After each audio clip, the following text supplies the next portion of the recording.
The following podcast is a W2M Network original production. Visit W2Mnet.com for all of our other great podcasts, plus news, reviews, articles, and opinions from the worlds of wrestling, video games, football, and entertainment. What time is it?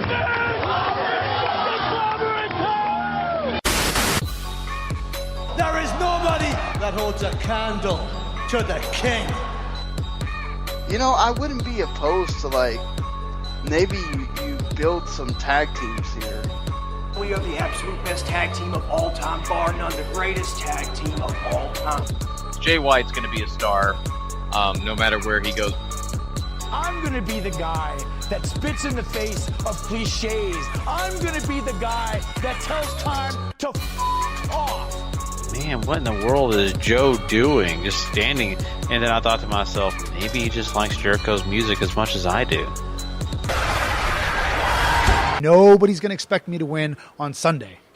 No one's going to expect me to win the Money in the Bank. Oh, because I'm the underdog. And that label's kind of been put on me. The underdog from the underground. And who even, started that?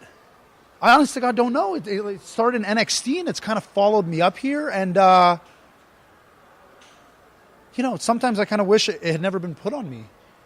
Or actually, no, you know what? I'm actually glad it has, because what happens is, just like tonight, I end up getting underestimated. And tonight is what happens when I get underestimated. So tonight should teach you one thing, and that's you don't count me out. Or no. You know what? Count me out. Go ahead and count me out. Just don't be surprised when I win.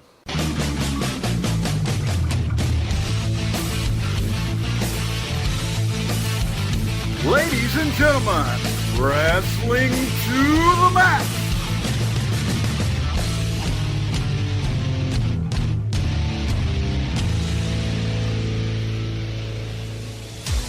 And your hosts, Gary Vaughan, Sean Garmer, and Paul Leazar.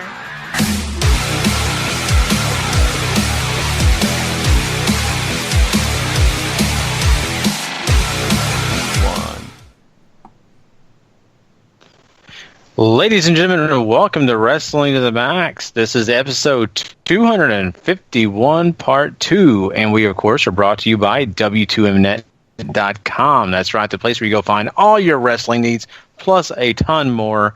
We appreciate everybody who's coming to check us out on also our Wrestling to the Max stream. Of course, that's on iTunes or wherever you find your podcast. Plus, you can find us on the W2M network. So that's where, of course, all the W2M is. So if you haven't checked it out, go check that out. Go subscribe, rate, and review there. And, of course, we appreciate all of you for doing that if you've already done that. I'm Gary Vaughan. Along with me tonight is Mr. Paul Leazar. Heyo. And Mr. Sean Garmer. What's up, everybody? And, guys, hopefully we're not having problems already. It sounds like my feed from over here is kind of screwing up. Are we sounding okay to you guys? Anything? You've been a little skippy, but okay. It's par for the course, I think, for Skype for us sometimes. Yeah, Sean, I'm not sure if you heard the SmackDown Live or 205 Live shows, but we kept having drop call after drop call. NXT worked out just fine. We got through NXT okay, so let's just hope this show has a great episode with not as many crazy sky demons flying at us. Of course, guys, we have a big show tonight, and that's why I hope it all works out well. We, of course, are going to talk Money in the Bank. That's right. We are going to give everyone our predictions, talk about the card, and, of course, seeing how we feel about everything adding up to this Sunday. Also, we're going to be jumping into some stuff that we did not get a chance to talk about earlier in the week, and we didn't have the special New Japan show, but we're going to get into some of the stuff today. We're going to talk Dominion. That's right. We're going to kind of recap it. Yeah, I know it's a little older, but it's just going to be a quick recap. Sean and Paul are going to talk about some of their highlights, some of the things they appreciated the most. Plus, they're going to give you an added bonus by talking about this G1 stuff that's coming at you. That right, the G1 special is coming your way before you know it. And so they want to go ahead and give you some previews on that and get into everything about it. We're going to talk some quick hits, though. Trust me, the world of wrestling is not without news. We're going to talk about some of the Mae Young contestants that are actually confirmed for that tournament. We're also going to be talking a little Braun Strowman. Oh, darn, I thought you said you were going to talk about Mae Young. You know what? I would love to, but yeah. Sadly, that's not possible much anymore. But anyway, we can talk about the hand later. But we're also going to be getting into some news when it comes to it's the UK special. That's right, because the UK show is a little bit in limbo now. So we'll talk more about that and a lot of other great stuff. Plus, we are going to be getting into crowning a superstar of the week this week and Lucha Underground, which I cannot wait because I actually watched an episode this week. So I actually have something to talk about with Paul on this show. So lots of great stuff, guys. I know it's a mouthful. I know it's a lot, but we want to give you a heads up on what to look forward to in this show. So I got through it, guys. I think we should go ahead and jump into everything that is big, which of course is the Money in the Bank. So I don't think, Paul, I don't think we have any music from Money in the Bank unless you drug it up out of the internet somewhere. Did you? I did. All right, let's do it. Let's do it. Money, money, money, money, money.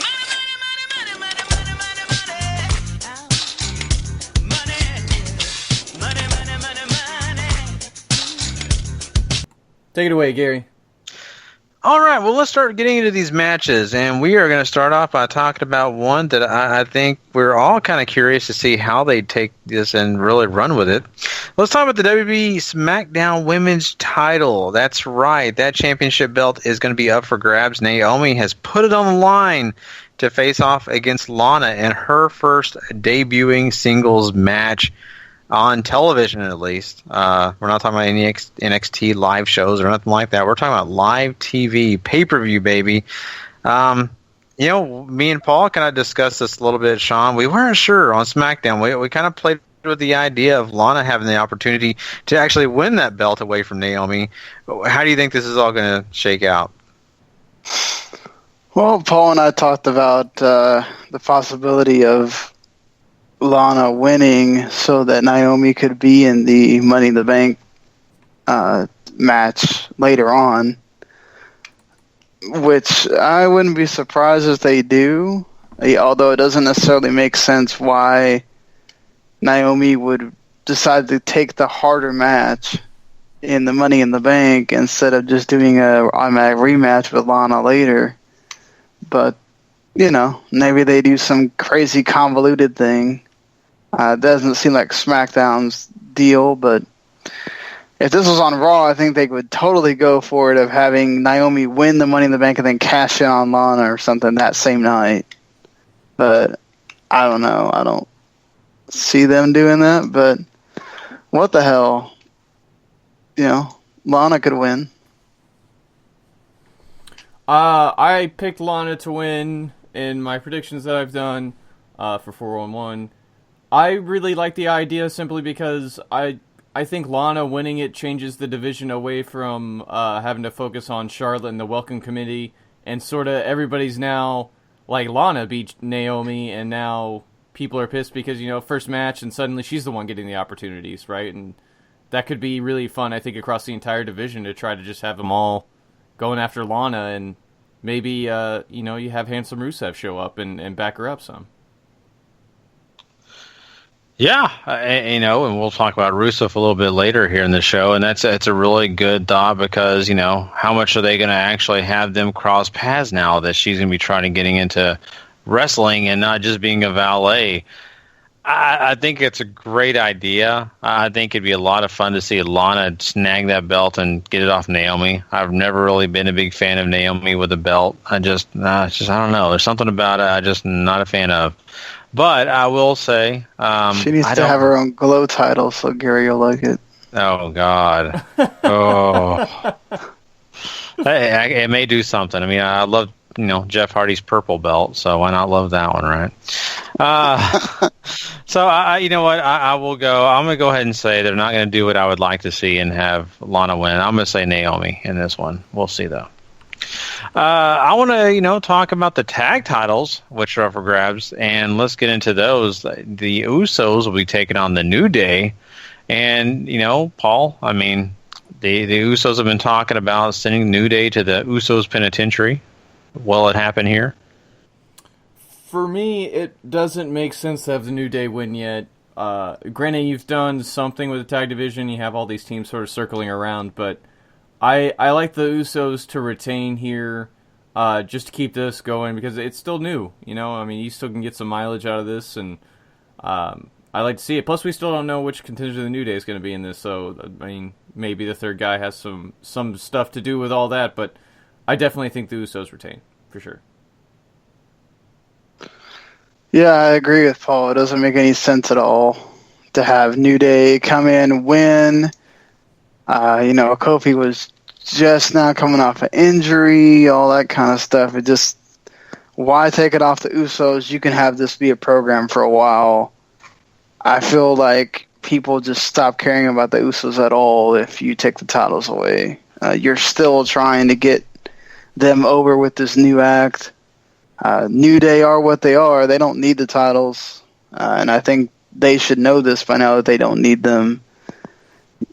Yeah, have this go at least to SummerSlam, if not longer. Yeah, I'm right there with you guys on that. I think the Usos are going to be victorious here.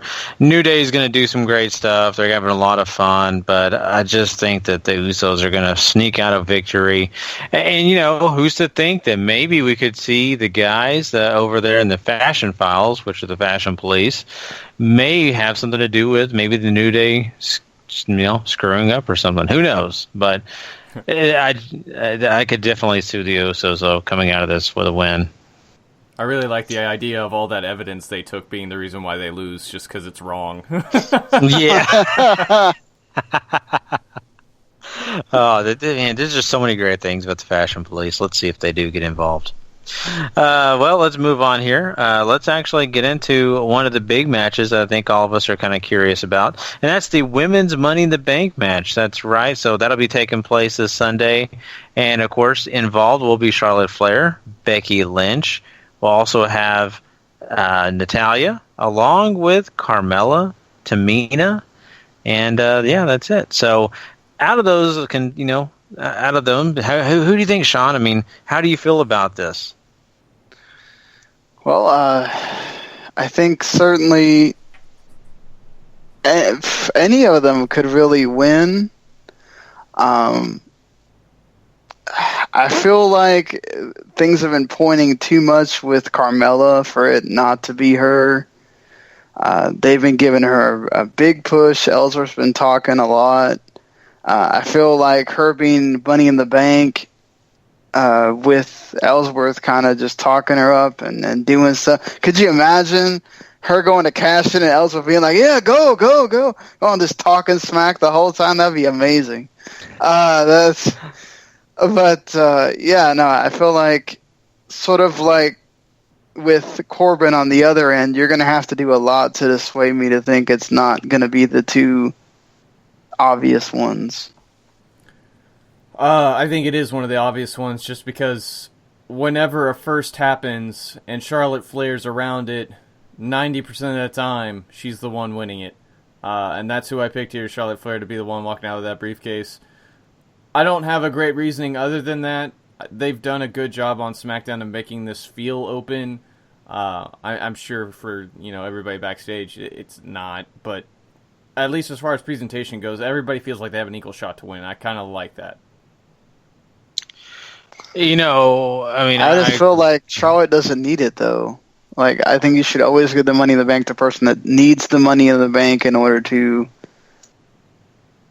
get over with it. That hasn't stopped them any time before, especially with Charlotte involved. Like, they want you to know she's the number one. She's the best. She's the one they're putting everything on. There's no better way than to send that home by having her win another first year in the Money in the Bank. Fine, but it's still wrong. I'm not saying it's still right. wrong for WWE to can't help themselves. Yeah. Yeah, I mean, they can be pretty predictable at times, and I think that's why Charlotte is one of the favorites here. But who knows? I mean, they may surprise us, and it may be Tamina. I mean, not really. I think you'd win a lot of money in Vegas. You pay attention to Tamina all of a sudden if she wins. Yeah. Well, she is one you need. Mm-hmm. If there's anybody that needs that exposure, it is her for sure, right? But you know, Who are you how picking, do Gary? these contend? I'm just kind of thinking in my mind. So if Lana wins, okay, that's going to definitely change the landscape. So it makes me wonder if that of course will lead us to who would win. So I wonder if they would put maybe the women's Money in the Bank first on the show or something. That way later on Naomi or Lana know who they're going to be facing. And also doesn't give too much away, right? Because I think you'll know your winner pretty close to whoever's going to win that match. I'm going to go ahead and say I'm going to say Charlotte too. It's just a safe bet. It's hard for me to say. They don't care about Becky Lynch enough right now. They just have not put anything behind her in a long time. Natalya, who cares? Carmella and Tamina, they're just no. And if they do that, oh wow, that's all I can say is wow. We'll switch over and talk about the men's Money in the Bank, though, guys. I mean, we have a lot of superstars involved that, definitely have every right to win and have an opportunity to go and get that world title. AJ Styles is going to be a part of this, along with Shinsuke Nakamura. We also have Sami Zayn, Kevin Owens, and Baron Corbin, along with Dolph Ziggler. So we've got a full cast of characters. Everybody here really, honestly, has a fair shot to be in a big match like that. What do you guys think? And what do you think, Paul? I think this one, it feels open. It might be a little bit more obvious when we look at it up close. So I don't think AJ Styles really needs it. He's already pretty much established. I don't think they're going to give it to Shinsuke simply because I think whenever they do have a world title match for him, they don't want it to be a cash-in moment. They want it to be something to build to. I think Dolph is sort of, outside looking in here. And Kevin Owens, while it would be interesting, I don't think that's really where they're going with him right now either. So I think that leaves you either with Sami Zayn or Baron Corbin. And Baron has been the one taking the losses. So that usually means he gets the briefcase. That's who I picked. I honest to God wouldn't be surprised, though, if it's Sami Zayn. I think that'd be really cool also. I think I'd love to see it be Sami Zayn, but I feel like they're going to tease you a lot with it being Sami Zayn, but Baron Corbin's going to be the guy that shatters his dreams and keeps being, a thorn in his side and everything, and he wins. So, yeah. And Sean, you talked about the fact that in the women's match, give it to someone who needs it, and Baron Corbin's the guy that needs it. I mean, Dolph Ziggler's already won these type of matches. He's already been a Money in the Bank winner. And these other guys really are doing pretty well without, having the Money in the Bank opportunity.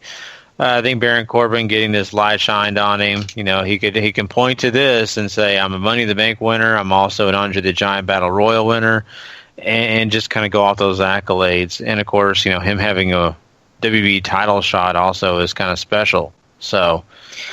Well, plus he's so big and he's such a bully that you can potentially see him he does not give a crap.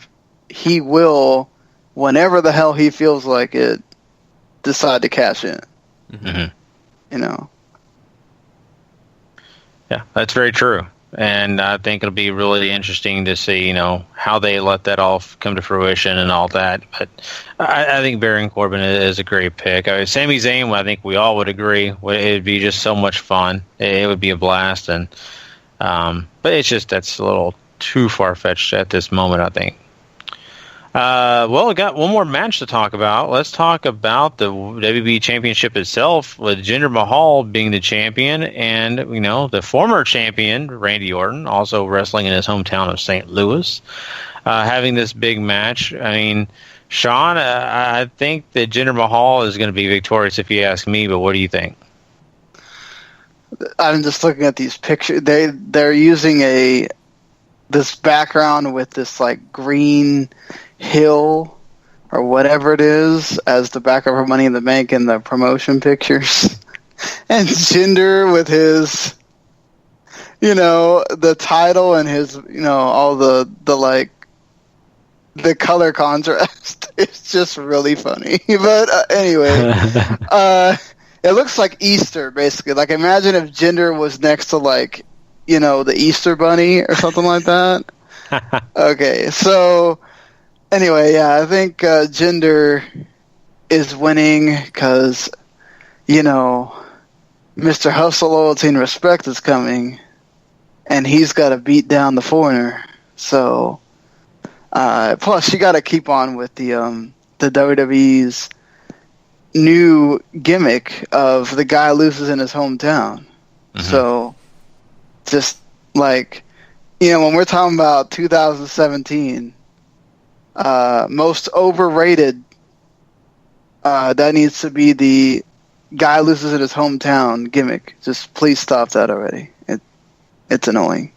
But, maybe they'll surprise us and mix it up. But I feel like this is destined for, well, you got some credibility beating Orton. Now let's see what you can do against John Cena. Yeah, I'm not ready for them to end Jinder's reign yet either. I'd like to see him give him more opportunities here going forward. And I think he has been getting better as champion with the spotlight on him. Like, he's really gotten to showing off a lot of the presence that he brings, a lot of poise. Like, the presentation of him has just overall improved greatly. And I guess that's the only thing really lagging behind is the wrestling skill right now. We may not get it in a match with Randy here, and there's certainly going to be a lot of shenanigans for sure, but I'd like to see Jinder walk away with the championship still, too. Mm-hmm. You think that they freak out because of the ratings and go against whatever plan they had? I don't think so, just because I think they want that moment with Cena whenever he comes back, honestly. Yeah, I hope so too, because I really don't want to see another Cena and Orton match at all. So, I hope they don't, honestly, because like the ratings are going down, period. It just doesn't matter. It's the summer, people are not watching as much. I think that, yeah, I know it's an excuse, and they may use that excuse themselves, but I just think that you're paying too much attention to that right now if you're just going to change a title reign because of a 1 or 2 week slide in a very fickle meter of people watching something. Mm-hmm. Yeah, for sure. I mean, I think that, you got to be patient. You can't let things just go, crazy because, I'm just a little scared here. I don't think that fans are watching because of Jinder. No, you got to give it time. Let him get better. He'll definitely have a lot better feud with John Cena than that rehash thing that, we've seen before, which is Cena, Orton, and that's terrible. So I really am looking forward to John Cena and the Mahabharashura, whatever it's called. What do they call it? Maharaja. Mahabharashura this week wishes he was the Maharaja. Yeah. Mahabharashura would not get anywhere. Oh, God, I shouldn't say that. Because wouldn't be surprised if WWE signs him or something and thinks that they put him at the Performance Center and he's going to be like, oh, Jinder has a tag partner now. Could you imagine? We got the Singh brothers and Jinder and Mahabharashura, the double Indian tag team. I try not to joke too much, and I try to avoid the joke. But I mean, this week in Impact, if anybody checked it out, you'll know what I'm talking about. It was overly cheesy. But anyway, we're talking Money in the Bank. We're also talking about the Maharaja. And yes, I think we all agree on that. So let's look forward to that. That is your Money in the Bank card, though, and that is our predictions. And we'll see who's right, who's wrong. And also, if you want to check out and see what we think about it after the show, make sure you tune in that night, Sunday night after the Money in the Bank, about an hour and a half later, because we follow Wrestling Unwrapped, which they do an excellent job.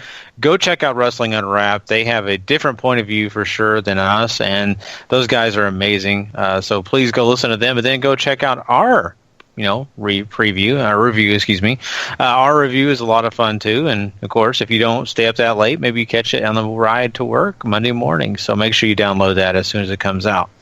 But yeah, guys, we're about to jump into some quick hits right after I also give another plug that I did not give earlier. I just want to mention 411mania.com. We were partnered with them before, and we are kind of getting back in the graces and doing this again and making sure we inform you guys that we can You can find all our content there as well when it comes to the podcast, is because we like to post our podcast over there and give another audience a fair chance to catch the content. So make sure you go check out 411mania.com. They have lots of wrestling news and great things that you will want to go check out. So, but yeah, now it's time for quick hits. Let's do it, guys. It's time for wrestling news. Quick hits. Take it away, Gary. All right. Well, let's start off by talking about the Mae Young Classic. Now, this is big. We've been looking forward to it, and it seems like every time we talk quick hits, we talk about this.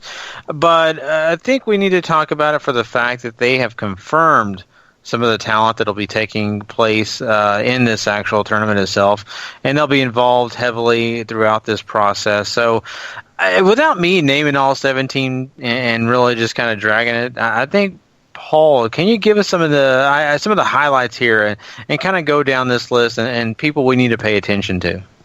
I mean, you have a lot of people that you might recognize from just the indies and TNA and stuff like that. Marty Bell, Thea Trinidad, Mia Yim, who of course was Jade. You have Kimberly, of course, who's been in Shimmer, AAW, Chikara. She's also showed up on NXT a couple times. Nixon Noel, English standout. You have Evie, who's also another Shimmer, and she's from New Zealand. Done a lot of stuff with Stardom as well. And then you have a whole bunch of the NXT folks now. I miss Kairi Hojo and Sarah Logan, who of course is Crazy Mary Dobson.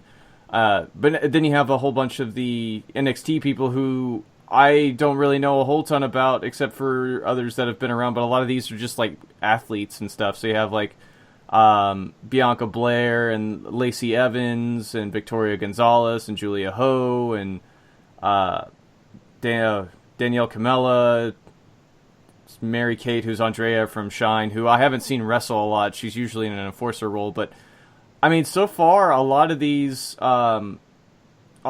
women I've either seen a lot of or they come highly touted from NXT. So I think so far so good on a lot of these, and there's not really.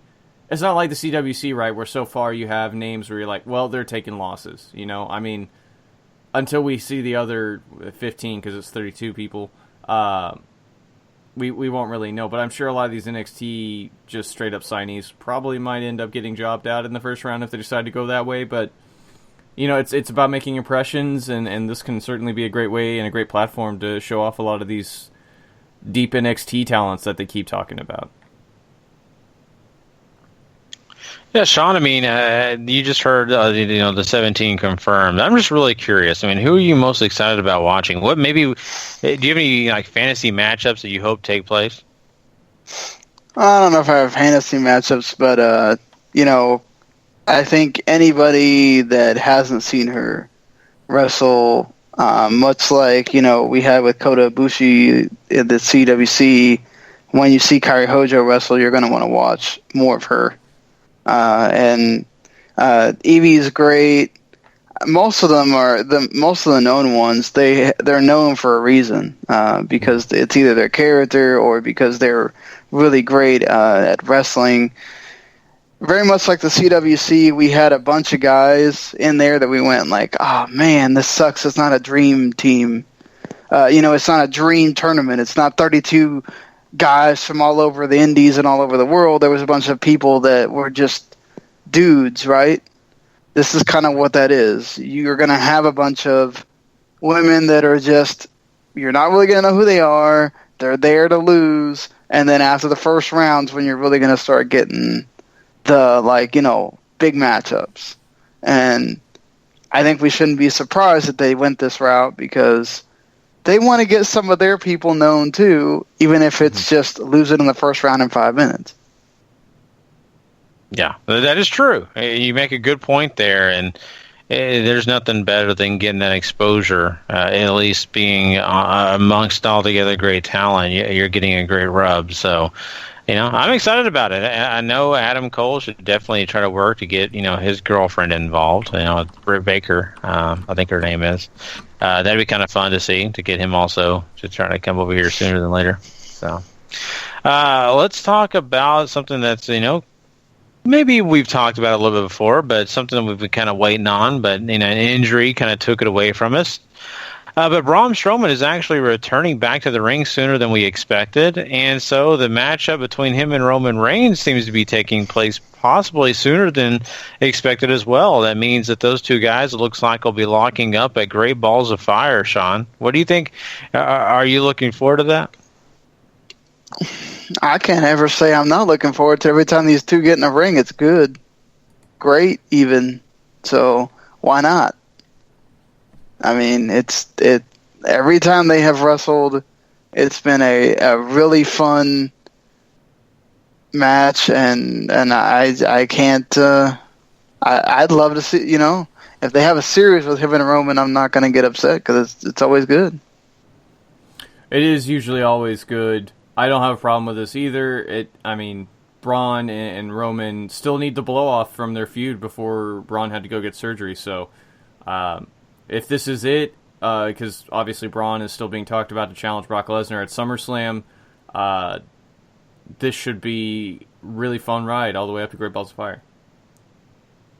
Yeah, it should be. I'm really looking forward to seeing what they're going to do with this, because it was actually, really getting to be a really good feud until it was cut short. So I think, being sooner than later makes all the sense in the world. Let's go ahead and see that take place and hope it works out right. We were just talking about injuries. Rusev has coming back from an injury. He's actually just now cleared to get back in the ring. Of course, we saw that he had to have surgery in March for a bad shoulder. I mean, what are you expecting out of this return, Paul? They've already scrapped the original idea of him challenging for the title with Jinder taking the lead. I'd really like to see him back up Lana for a little bit. That would be really cool, but there's not a ton of spots right now as far as mid-card stuff goes in SmackDown right now, so trying to find him a place could be a little difficult. There is somebody who needs a feud, though, and that's Ty Dillinger, so maybe that could be a route they decide to go. Yeah, I'm not going to hate on that, honestly. Him and Ty Dillinger would be great.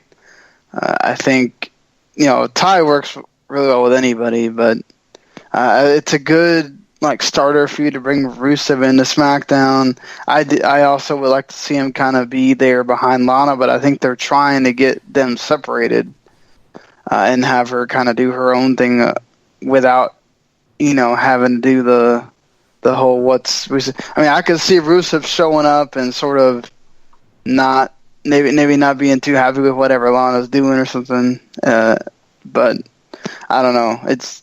I just can't see them bringing Lana in by herself, and then all of a sudden they're going to have Rusev just, I'm going to cheer you on now. But hey, anything's possible, I guess. That's true. I mean, there's a array of things they could do, but really, let's be honest, there's only going to be a couple that are actually going to work. And, which cup did they choose? You got to choose wisely, like back in Indiana Jones. And I hope they do choose wisely, because I like Rusev, and I want him to do well. And I don't know if I want him piggybacking on Lana, but at the same point, if it's a short-term thing until they are ready for maybe a major feud or ready to push him in a different direction that's going to be successful, I'll live with it. But we'll see. I mean, he's just now getting back. It's kind of early to make too many predictions on the future of his career. But I'm excited at least he's back. That's the good thing. There's someone that Sean's really looking forward to being back, and someone he's followed for a long time, and that's Paige, right, Sean? I mean, you're so stoked that she's trying to make her comeback. Yeah, why not?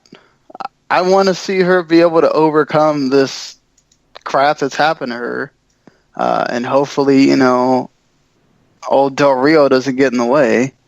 But it's going to be hard for me to believe that after the movie, unless she just absolutely gets loved by the audience again, that she's not just going to leave and want to go be around Alberto, because those two are inseparable and all that stuff. So her being on the road all the time, I can't imagine he's going to be that happy with it and all that. But you never know. I want to see her be able to overcome all this and and be back to being Paige, and hopefully the company will just have to, if she gets so over that the company just has to do something. Hopefully it's not a negative thing and people, are respectful and don't start chanting stupid shit. But you never know with these crowds sometimes.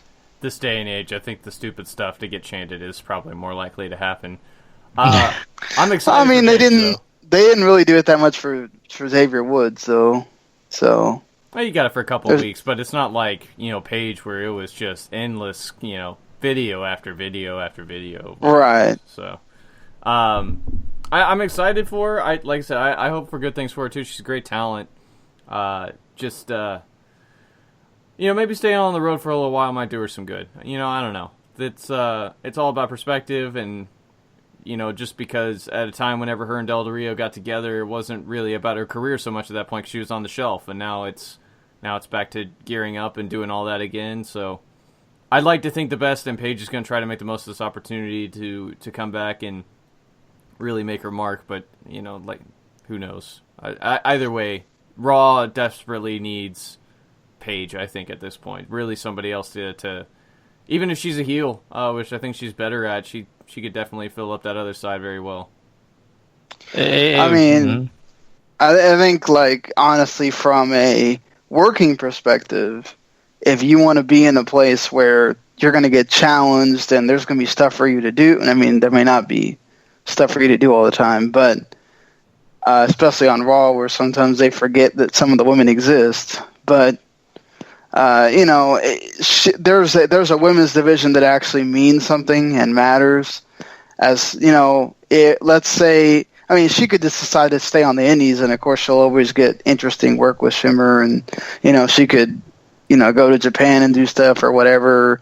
But if she went to say, "Oh, I'm going to go sign with TNA," what is there for you? Nothing. That Knockouts division, I don't care what they do with it, it's not going to ever equal what WWE's doing. They seem to not care about it. Every week that goes by, they're doing really dumb stuff. They're almost going backwards to whatever WWE's doing going forward. So if you look at your options out there, as far as a national company, yeah, ROH is doing some stuff here and there, but I don't know that whatever deal that they're making, I still don't really believe that Women of Honor is just going to all of a sudden explode onto being on their TV and everything. So unless you just don't care what you do just because you want to be around Alberto, I just don't see why you want to, shortchange the opportunity you have to just, go be in a lesser place. Yeah, and you're right about that. The one thing is how motivated is she? Is she motivated because of wrestling, or is she motivated because of Papi? That's the question. And, also is how happy is, Alberto going to be when she is on the road so much, and he's kind of hanging out and doing his own thing. Is he going to get himself into trouble? Those kind of things. How is that going to strain the relationship? Is his unhappiness going to rub off on her, where that motivation we all hope she has and gets excited and gets back on the road kind of dwindles, and it's just her there going through the motions until the contract reaches the last day, and that's what's scary. So I really hope the best for her. I think it'd be great. I mean, it's going to be awkward. Let's be honest. It's going to be a difficult task for her to get back in the locker room, I think, because of the fact of all the baggage that comes with her and a few other things. I mean, think about it. I mean, if she doesn't have a riding partner, she may end up asking, Xavier Woods for a ride.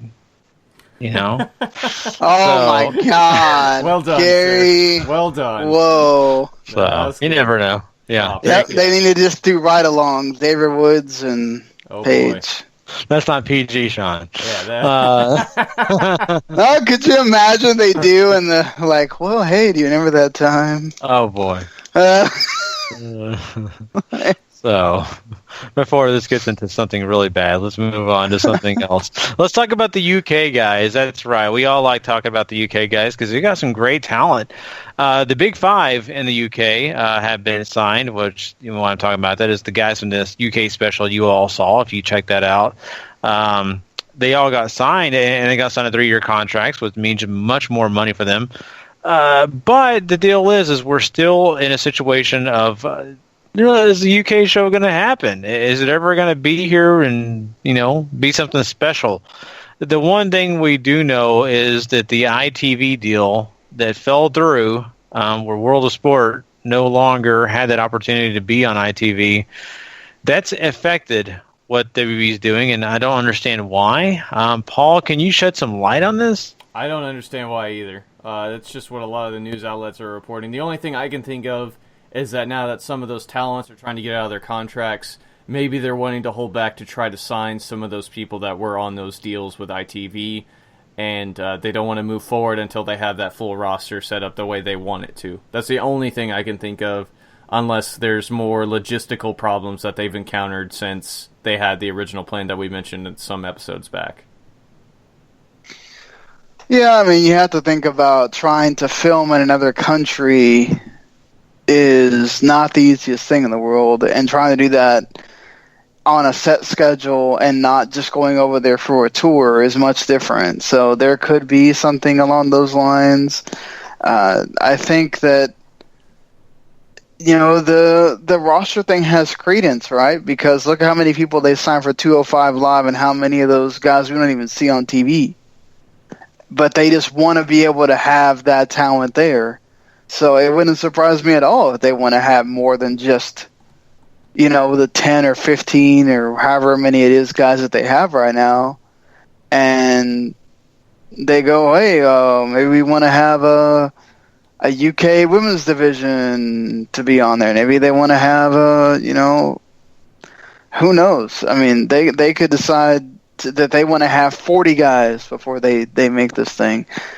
It's possible.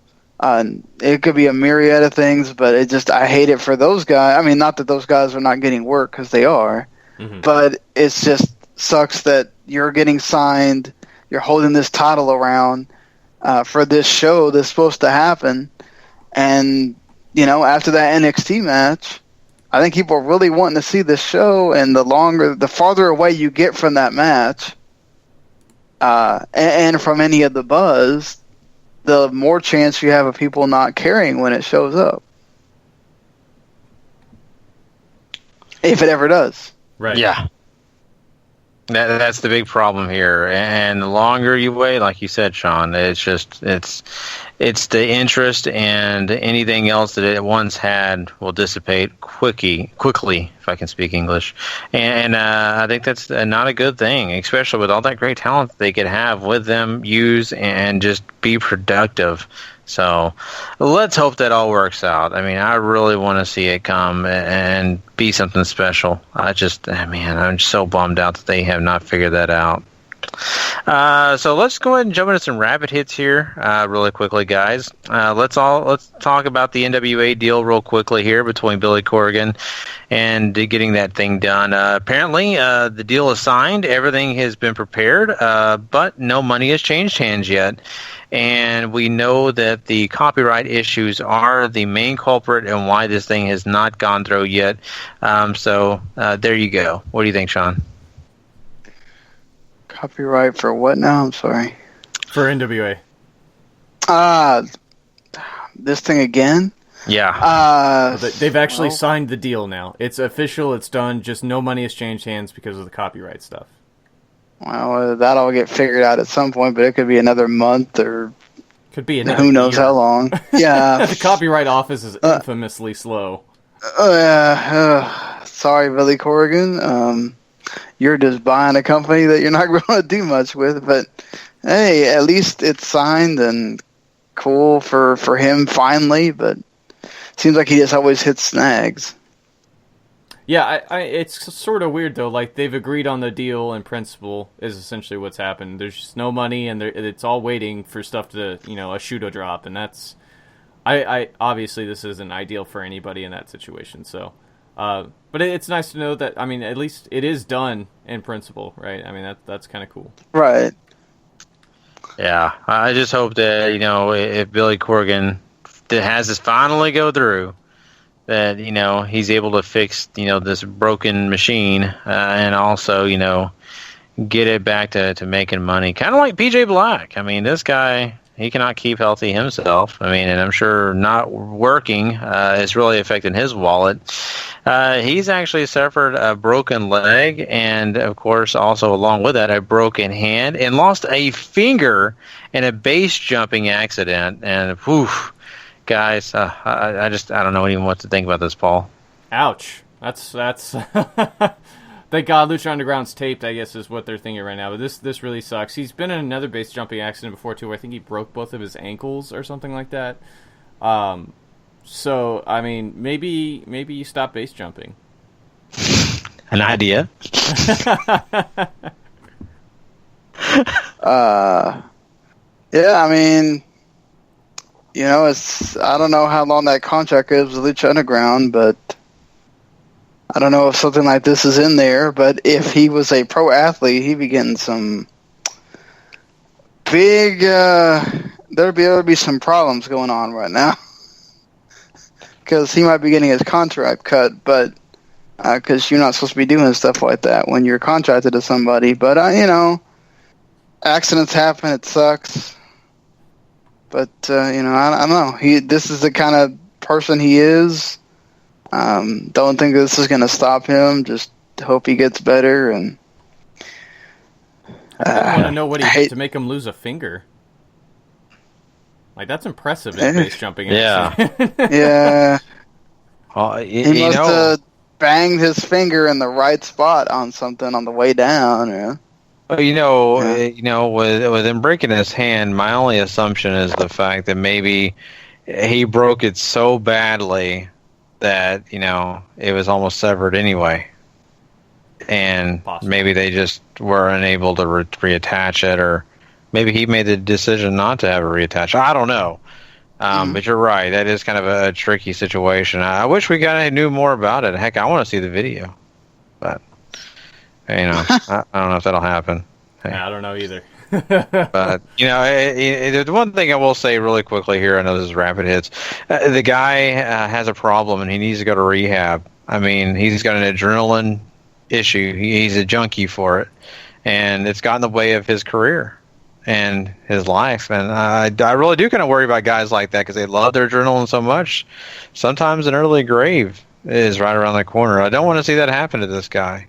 So we'll see, though. Hopefully more success for PJ Black outside of this. Let's really quickly talk about Buff Bagwell. He is retiring, and he is going to be accepting bookings for a retirement tour. Wow. I mean, I guess not too early. I don't know. What do you think, Paul? Maybe he's run out of stuff. Maybe that's just what happened. Oh. Too much time with a gigolo. He's... Can you still hire him for that?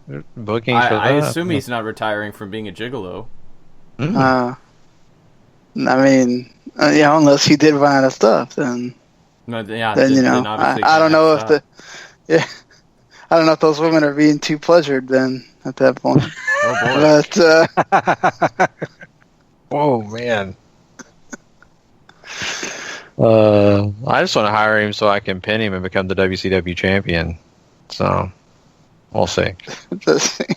What kind of sick fantasy would that be if I got a fake title belt and just played that all into a scenario? Wouldn't that be David Arquette you need to go pin? Yeah, I would love to pin him, but then that would be... Yeah. Man, this is starting to sound awkward. That's what we're trying to do here, I think, maybe. I hope not, but yeah, it sounds... Are you trying to say you want to pin him down again? What is going on? He's a little old. Yeah, but we'll see. Okay. Buff Bagwell, though, no. It is kind of sad to see him go, but I mean, really, honestly, it's kind of time. Poor guy. And I honestly still hold a little anger towards him for screwing WCW out of a chance to be a part of WB as a live brand. Now that's gone. So does he get to put Judy Bagwell on a pole again before he retires? Oh boy, I bet he wants. I don't know. Don't you pay money for that to be on a pole for Buff Bagwell now? I guess. Maybe so. Hey, well, we'll ask Vince Russo. He's the guy that has all the pole matches, so he's the expert at poles. Really quickly here, let's talk about one last thing. Let's talk about Triple H and Kurt Angle. There are rumors going around that these two guys are destined for a match. SummerSlam could be the destination. That's cool, right? I mean, I don't know if this is the match people want to see with Kurt Angle back in WWE, but, why not? Why not revisit the Attitude Era once again? They seem to love to do that anyways. Wow, so we're going to revisit a storyline from how long ago? I guess it's possible that Stephanie could still have feelings for Kurt Angle after all this time. That's going to be so corny if they really try to do that, but, it's like Kurt Angle's been gone this whole time, and Stephanie just doesn't know where he is. So, try to, reconnect or whatever. So, she has to wait till he shows up again in WWE to start this love thing, or just Triple H is like, I don't want you anywhere near my wife, so you have to leave. I don't know what they're gonna do, but this is Triple H is the guy that they put you against if you're an old timer. Not that Kurt Angle's that old or whatever, but to find out if you can still do it, right? That's kind of how it is. So I guess this is another case of that. Just Triple H needs to see if you can still go, and then after that, you can wrestle the younger guys. Yeah, I guess so. That's a good point. Maybe that's really what they're trying to do here, is to see, if Kurt Angle is safe enough. I don't know who knows, but I think it's something that I think really people might get behind, just because Triple H is a big name, and Kurt Angle, just a return to the ring in general in WWE, is a big deal. So that could be pretty big. Just please don't be at WrestleMania. I don't want to see another Triple H slow ass match that takes forever. Yeah. And not only that, this is a pretty short time span that they have to work with. Stephanie and Triple H are really going to have to work in some kind of angle with this, and I could see Stephanie coming into the room and saying, Kurt, I heard you were here. I thought you were part of the Mafia. Boy. Oh, God. So, let's see if that happens. Too bad Sting's not still wrestling. You'd have 3 out of the 4 there. That's true. That's a good point. So, but anyway, that is Quick Hits, guys. We had a lot of fun with that, but we've got more fun to be had tonight. Don't forget, we're still talking Dominion and some other cool stuff when it comes to New Japan, like the G1 special. But before we do that, we're going to jump into some Lucha Underground, and also later on, crown a Superstar of the Week. But right now, let's head to the Temple.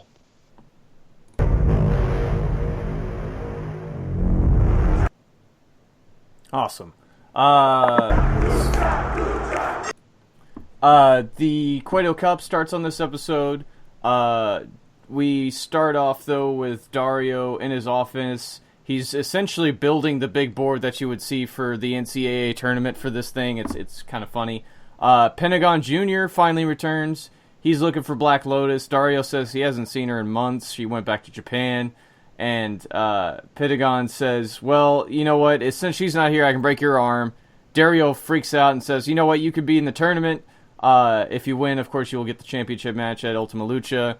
And this seems to appease Mr. Pentagon Dark, who says that if he doesn't end up winning championship gold at Ultima Lucha, he's going to come back and break Dario's arm anyways. So, good to see him back. And then they get into this first match with the Mac taking on Malo Suerte. They get about 7.5 minutes. This is actually pretty good. These guys have some flashes of chemistry in this, I think, but this is sort of there to make, to get the Mac the win, even though Suerte gets in his usual stuff. Even though it's been a while since we've seen this guy too, but I enjoyed this overall. Yeah, I love the opening segment because of the fact that I'm just a huge Pentagon Dark fan. So, that was fun, and just that tease of, hey, I'm going to break the boss's arm. You got to love that. Mm-hmm. So, good stuff at the beginning of the show. Suerte and the Mac had a pretty good back and forth. I mean, I really enjoyed it. I think they had some good stuff. I really was a little surprised. I kind of thought the Mac would take control of this match and really end it quickly. And it wasn't so quick, and they actually gave us some thought process as to where they could very well win that match. But in the end, the Mac did what just I thought he would do, and that is get the victory. So happy to see for the Mac, and he moves on. Absolutely. Then we get to what's probably the biggest part of this show. Cage is in the gym working out, and he's got that gauntlet on, of course, that he won, and he can't take his eyes off of it. Dario shows up and says that he should thank Councilman Delgado for that gauntlet because it's the reason why it's been introduced. Cage doesn't really care, but Dario says that Mr. Delgado wants to meet with him. He gives him an address. And at the very end of the show, we get that segment where Cage shows up and meets with him at City Hall. Delgado notices that the gauntlet is working and taking hold of him, and Cage is going to have all this power. And Delgado says that he's looking forward to helping Cage find his purpose and working with him. And Cage doesn't necessarily take well to being controlled and all that stuff, so he starts choking him. He lets go at first, and Mr. Delgado makes the mistake of calling him a man, and of course we all know that Cage is a machine. So Cage takes the gauntlet and it punches him in the face, and his head explodes. It's awesome. I wish I was making this up, but I'm not, and it's awesome. It's so great. This classic Lucha Underground, and now Mr. Delgado is dead on the floor. This was freaking awesome. So great. Everybody knows how much I love horror films, and this is just right up the alley. I mean, just the interaction between, Dark Cueto and Cage at first, you just have that dark feeling, right? I love the way they film it because you see the darkness just around them. The environment's dark, all the above. And they did that, and then, of course, bringing this to City Hall and all that. And he's supposed to be meeting a man of great power. And so you really usually think, okay, the guy's going to get used because there's a guy in City Council. Nope, just boom, head explodes. This is just just perfect. Probably one of my favorite moments in wrestling this week, I have to say. So, good stuff. This is the reason why you watch Lucha Underground, is for stuff like this. And if this is not your style, then that's fine. But if it is, like it is for me and Gary, then that segment was just a home run. That's so fun. Yeah, makes up for no bathroom scenes in this show. So absolutely.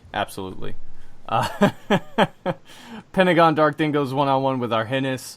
Dark pretty much schools him in about 6 minutes or so, although Argenis gets in a few bits of offense here and there. And then after the match, Pentagon breaks his arm. Yeah, and it was kind of funny to me that they gave this more time too, Paul. I really thought this was ready for a squash. Now, I get why now, and we'll talk about that later. But I was kind of waiting for like a 2 to 3 minute match. But hey, it is what it is. We got a decent match out of it. Pentagon Dark, of course, we knew would move on. And you can't leave the match without breaking someone's arm. I was happy. I mean, that's the second time he got his arm broken, too. I love the fact that they reminded me that, he had already broken this guy's arm once before. So there you go. Second in a row. This is not good for him. Yeah, no, for sure. I don't mind the competitiveness in these matches. It's supposed to be a tournament. They're there for a reason.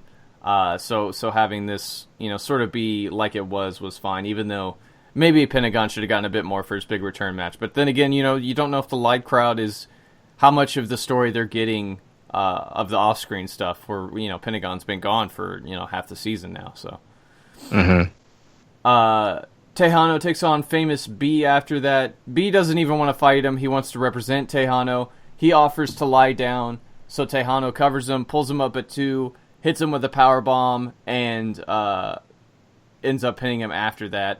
So this is continuing that angle pretty nicely. Brenda, however, after the match, slaps Tejano on the butt, and Tejano seems to like that. So, some intrigue there with Miss Brenda on the outside. And why wouldn't you like that? I mean, come on. Yeah. I mean, we would know that there would be a new storyline going on with Tejano if he didn't like it. So, watch out, or Cueto, whatever. So, but yeah, I think this is, good for what it is. Like you said, it goes along with the storyline, all makes sense. But I like that little thing at the end because it brings some more stuff to the story. Absolutely. We get a video package for Rey Mysterio and Johnny Mundo talking about their upcoming title match, which will take place at the finale of the Cueto Cup tournament. Rey and Mundo then get some training montages in here. It's narrated by somebody, and it's very much like it's a straight up sports build for a kind of big match that we don't usually see in wrestling or especially Lucha Underground with all the crazy gimmicks. So I thought this was a really nice change of pace, honestly. It was. I can't honestly say I like the guy, the voice, this whole thing. He's okay. And I don't mind him being British or anything like that. It's just the fact that it was not as strong as I'd liked it to be. But, overall, it makes sense. And I'm right there with you. It's a great change of pace, right? Lucha Underground is usually about these stories and these crazy little things that take place and the characters. But to have a package like this that really pushes this match and really wants it to have a great build, good job on their part on that. And so you got to be happy. I'm nitpicking on the announcer, but I think it's a good thing. Mm-hmm. And then we get to our main event. Aerostar takes on Drago, who's got Cobra Moon. He's led down to the ring in a collar and chain, obviously, because Cobra Moon has them all hypnotized. This is kind of interesting because Aerostar initially doesn't want to fight him until Drago starts beating him up some. But Drago, on his end, doesn't seem as gung-ho to keep beating him up until the post-match stuff whenever... So Drago ends up winning, first of all. And then Cobra Moon has Drago beat him down post-match, too. But throughout the match, it seemed like Aerostar was kind of getting through a little bit until Drago finally put him away. So this isn't one of their great wrestling encounters, but there's a lot of story going on here that I appreciated. Yeah, and sadly, I haven't got a chance to see everything in this storyline, so it doesn't come across as strong to me at some points. But I'm starting to kind of see it unfold to what they're trying to do, and I'm okay with it. I think it makes sense, being the kind of the main event here when it comes to the match.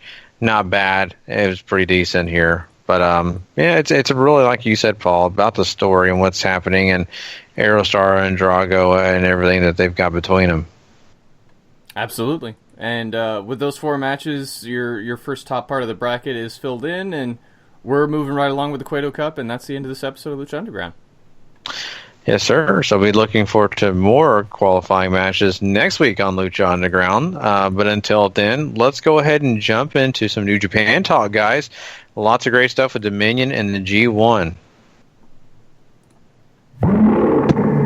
King of Sport.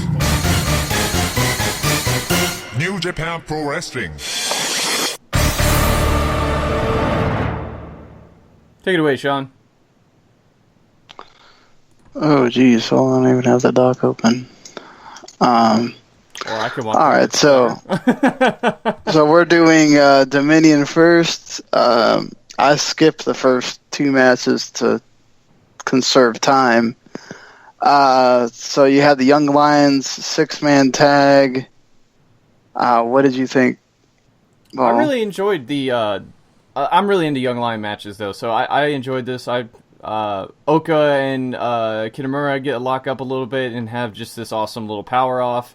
Yage and Umino usually take a lot of the offense here, and then Kawato gets in a lot of his bits too. Finley ends up putting this away on Yage to get the victory, but this was an enjoyable little 8-minute affair, and whenever we get to some other parts of reviewing the future going past this show, the Young Lion's going to get a lot of opportunities coming up. So that's really cool.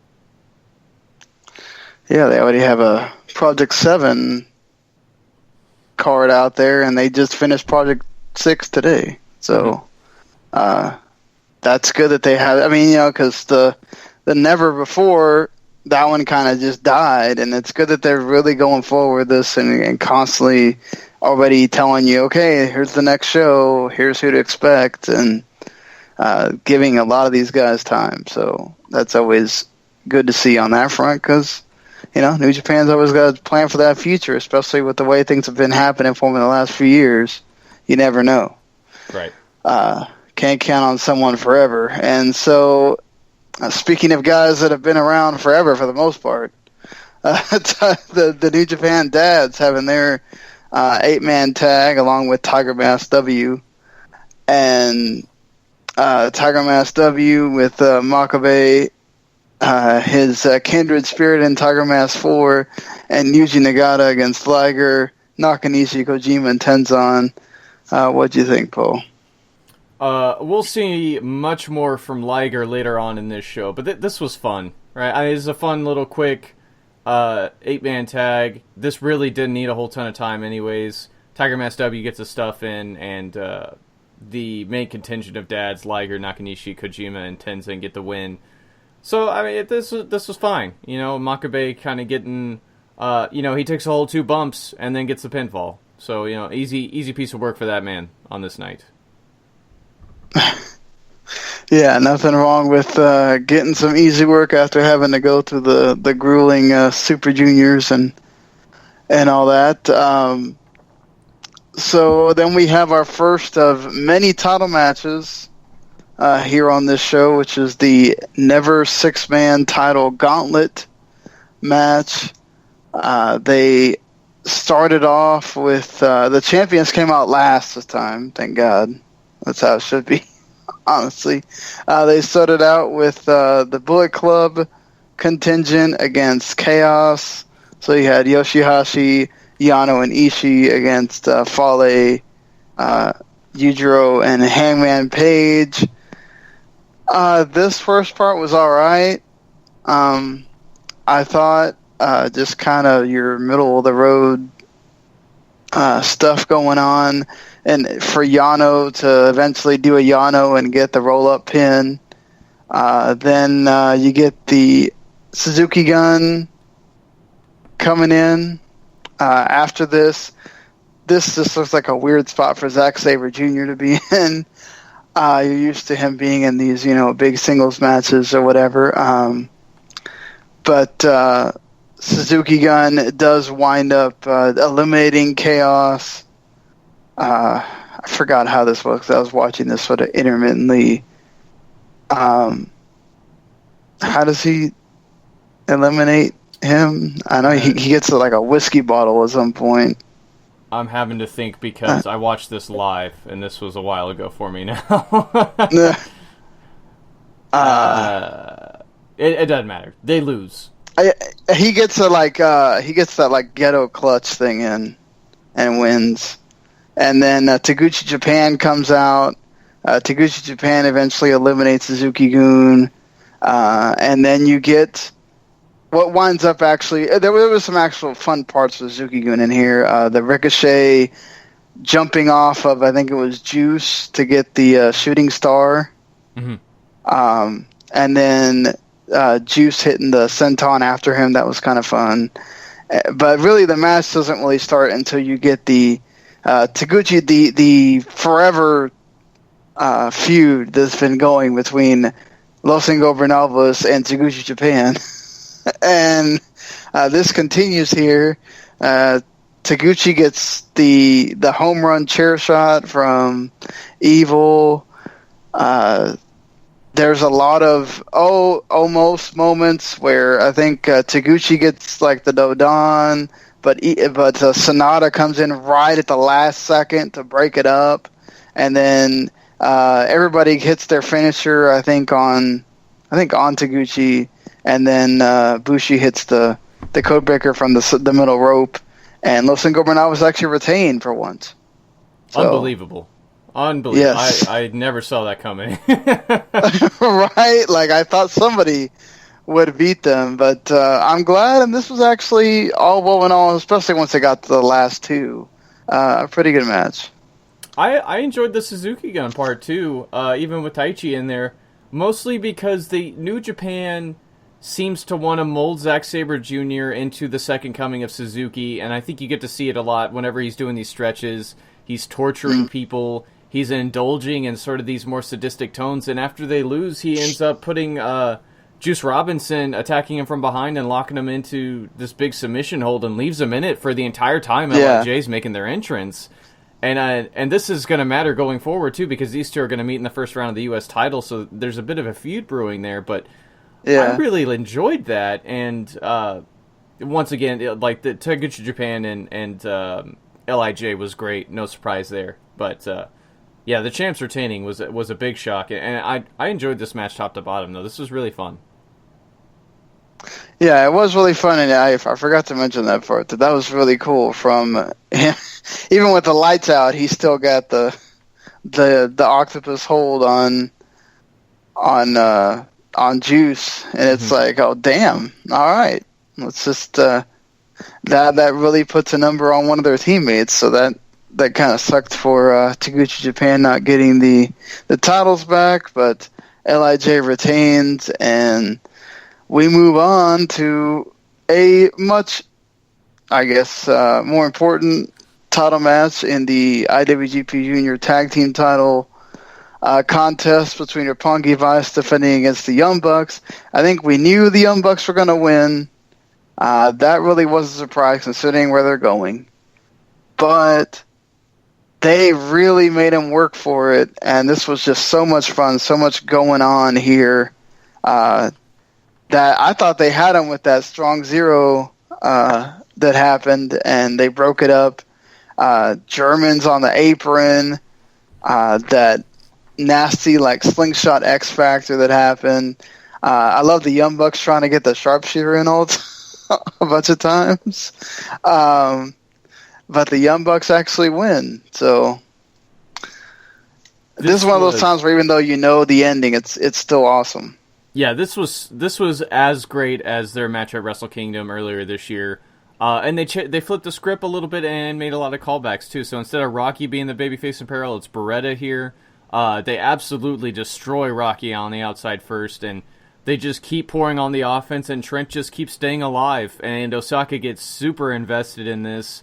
They keep going and going until finally the Young Bucks put him away, but this was. This is just so good. Like they're targeting offense on Rocky's back, and Trent's just getting beat up over and over and over again, and they make you think a couple times that Roppongi Vice is going to pull it out, but they don't. And I'm really looking forward to. I could watch these guys basically wrestle forever, I guess is what I'm trying to get at. Nothing wrong with that. Those two have really great chemistry, or those four, excuse me, and. Yeah, I mean, I love the fact that they had it where, Rocky gets knocked out and it's not him, it's now Trent. So both guys are proven they can do things by themselves, but it's just not enough. You got to have the two together. Young Bucks are just so good. And now 6-time champions, jeez. That's a lot of championships to win. Means you also lost them 5 times. Yeah, that's true. Did you see all the pictures of them kissing the belts the same way MJ kissed the 6th title? Yeah. I love that. I thought it was funny. There being the Bullet Club commercial, too, that they have is really funny. I like it. That was wonderful, too. The spray slayed me. Yeah. It's like, oh, man, come on now. This stuff doesn't work at all.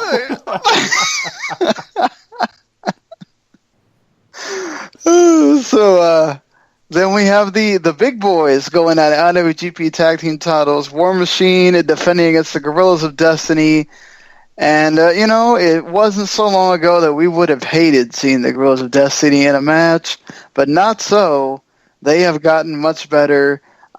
Just four guys just beating each other up until you get a crappy finish with the chair getting involved and hitting the awkward guerrilla warfare for the Guerrillas of Destiny to win back the tag team titles again.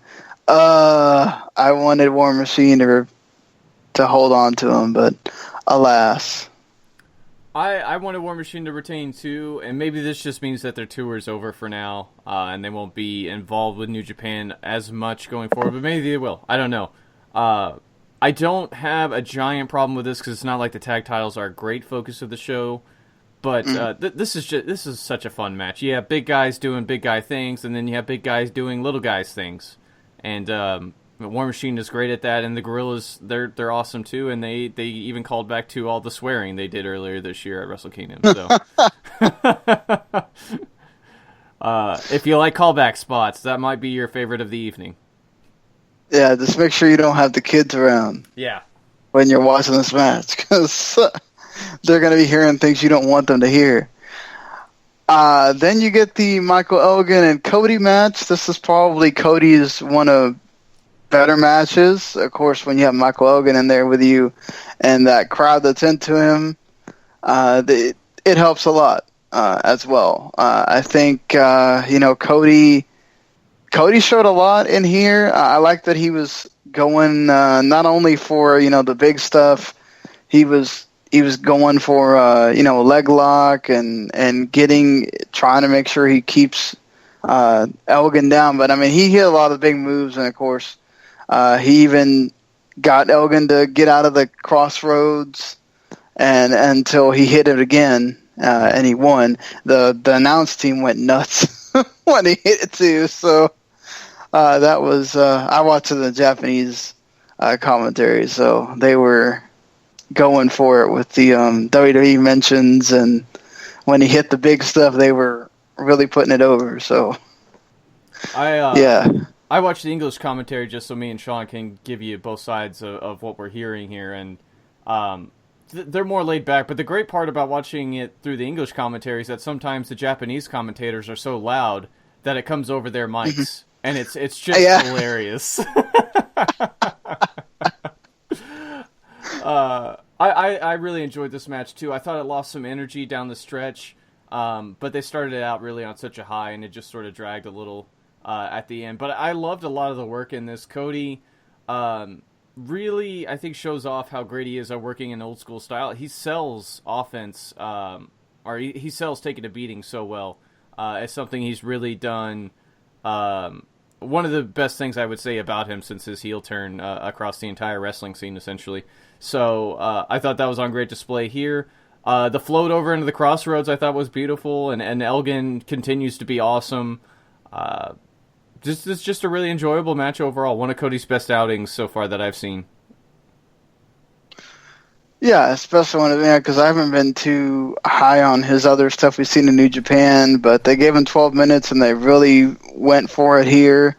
What did he say to Kevin Kelly over at the commentary table? Do you remember? Yeah, he tells Kevin Kelly to go tell Daniels that he's coming for him and to watch what he just did to Elgin, and then he calls out Okada afterwards.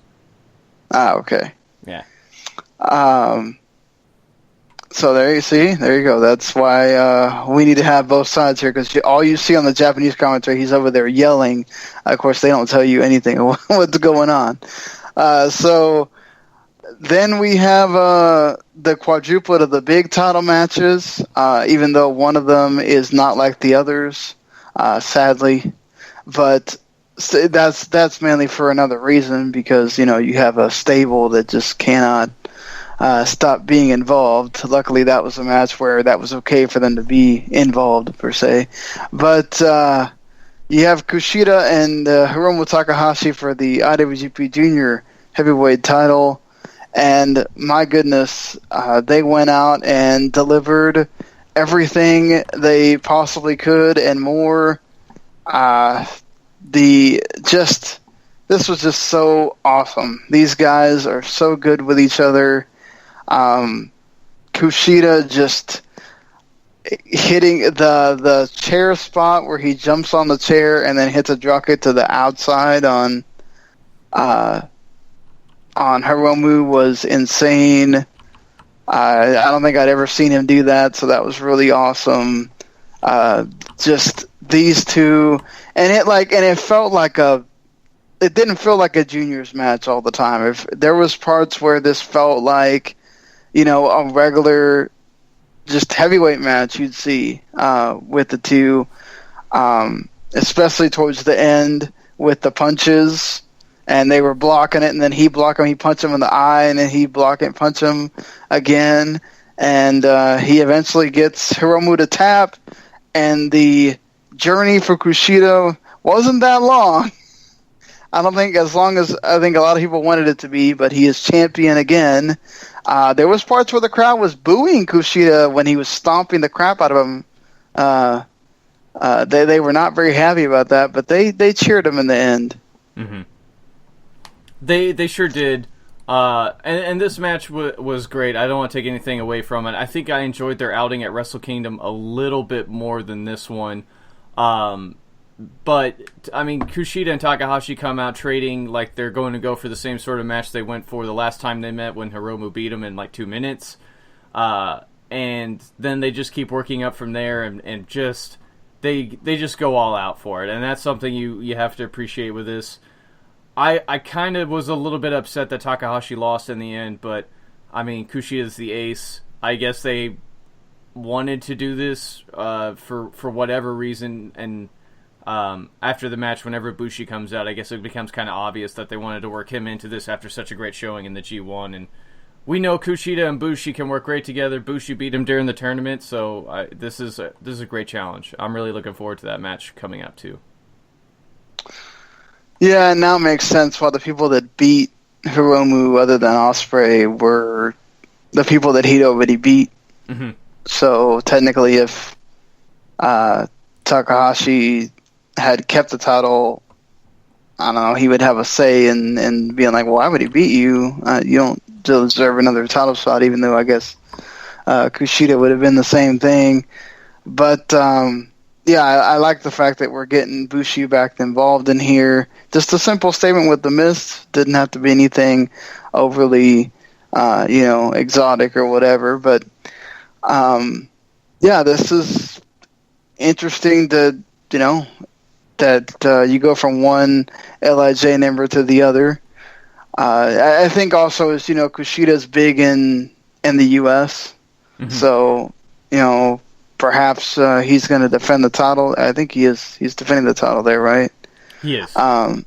So, it makes sense. Sorry. No, he's not. Oh, he's not. Yeah, so, I mean, either way, then probably that means we're not going to see a title defense until maybe G1 final day or something then. But even then they have time to build it up to it in all the tag matches and the road twos and everything else. So that's good. More time for them to build to this is not always bad. I just really enjoyed this match. And I love the fact that he brought this Back to the Future. He kept using it, and then him getting to like hit it off the ropes, just that impact of bam right in the on the mat is just it's nasty. So it makes it worth it that he used it all through that Best Super Juniors just to have that one spot. It was really cool. Mm-hmm. But yeah, I think a lot of people probably would have wanted Hiromu to keep it just because getting to tell that story longer is always a better thing. I think sometimes, it's kind of like WrestleMania, right? Sometimes we want that big moment for that person at WrestleMania, and then it gets told on another show.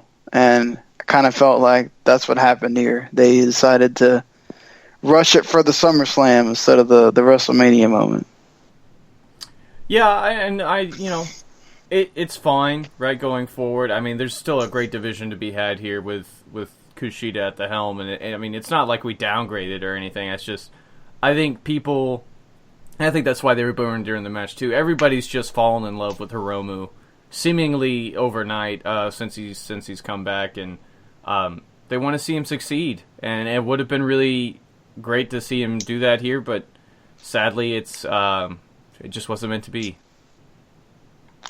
Yeah, because LIJ is beloved over here too. Mm-hmm. So, I think either way would have been fine, but, we also got to remember they're still trying to, even if, Bullet Club and LIJ are cool over here, they still want you to see them as the heels that they should be. So, they want to go with the hey, people love Kushida. Let's go with this match. It's still an LIJ guy, just maybe not the one that you really, really like. We're going to go with Bushi instead, and you can still hold that rematch for a number 3 later down the line if they want. Right. So then you have your never open weight title Lumberjack Deathmatch. I don't know what it was so deathmatchy about this, but you certainly did have Lumberjack stuff in here. There was a point with Liger in here too, which was great because Suzuki Gun keeps getting involved, right? And Chaos tries to fight him back, but this becomes a big old brawl with each other. But Suzuki starts kicking the barricade and starts talking a bunch of crap to Liger, and he throws a chair at him. Oh, that's so awesome. And Masayo Chono's out there with Milano, and they're having to hold him back because he wants to go and get him some of Suzuki. I don't know if that would have been the greatest thing for Liger to do, but as far as Liger's concerned, he's going to get him some. And this eventually leads to Suzuki winning thanks to a last-ditch Taichi interference blocking the GTR cover, which probably would have won Goto the match. Taichi hits Goto with a chair, and then he goes in and Suzuki hits a dropkick and the Gotch Padar, which I like this because I don't know that he was really thinking about this one out, but I like the fact that the ref has been down, and so he's holding the Padar for a while because he knows the ref needs to get up. So he holds it enough so that the ref can get up and still get the pin. I love the moment because this leads into the ending with Yoshihashi getting a big where he knocks all Suzuki Gun out, which gives Goto like the last ditch effort that he gets with the GTR and everything. And then Suzuki and Yoshihashi have like a stare down. Almost another brawl post-match on the ramp there. And Suzuki basically accepts Yoshihashi's challenge. So, yeah, Yoshihashi getting the title match. Yeah, I mean, that push finally coming to fruition for him is really, really cool to see. This match was fine, right? I mean, the gimmick and everything like that was essentially legalizing all the Suzuki Gun stuff, which is fine, I guess, if you're into that, and it works into the finish, and that's all well and good. But it's just a giant cluster, essentially, at the end of the day. It's not great. It's not something you need to go out of your way and see. But it did a great job of making me want to see the future matches with Yoshihashi. And if Liger doesn't get a title match down the road, I'm gonna be really upset. I would love to see him and Suzuki go 1-on-1, especially after that interaction. Yeah, it was really heated. Oh, I just love to see Suzuki get this big push just so that Yoshihashi is the one that beats him, because how much of a big rub is that for Yoshihashi if he beats Suzuki after all the stuff he's done here and how good he's looked since he's come back. Mm-hmm. I don't know that it'll happen, but I'd love to see it just because how big of a Yoshihashi fan I am, but either way, just getting to have that moment for him, just having the match, I think is really great for him. So I'm just glad that he's getting to have it. Yeah, I'm super stoked for it all too, and I think that's going to be a really good match too. Yoshihashi's really proven that he can work very well, and we know what Suzuki can do, and Yoshihashi certainly is going to earn that championship if he does beat him, because Suzuki himself enjoys a bit of murder if he catches the drift. Yeah, certainly. He probably feels like right now, hey, Yoshihashi is the type of guy that's the type of guy he can beat pretty easily. So we'll see. Then we have our two big matches here. The IWGP IC title match between Tetsuya Naito and Hiroshi Tanahashi. Tanahashi, I feel like this is the first time I've ever seen him where I feel like he's starting to look his age a little bit. Like, you kind of see a little bit of old man Tanahashi creeping in there. But you certainly did not see that in the match itself, because this man is still great at what he does. Still, up there as far as the top performers in all of wrestling. And when you get in the big match situation, there is not a lot of people that touch him. And of course, Naito being great as well helps in this too.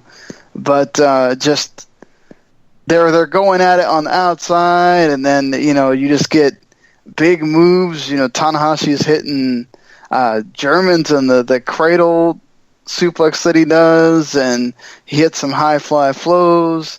Naito gets some Destinos in, and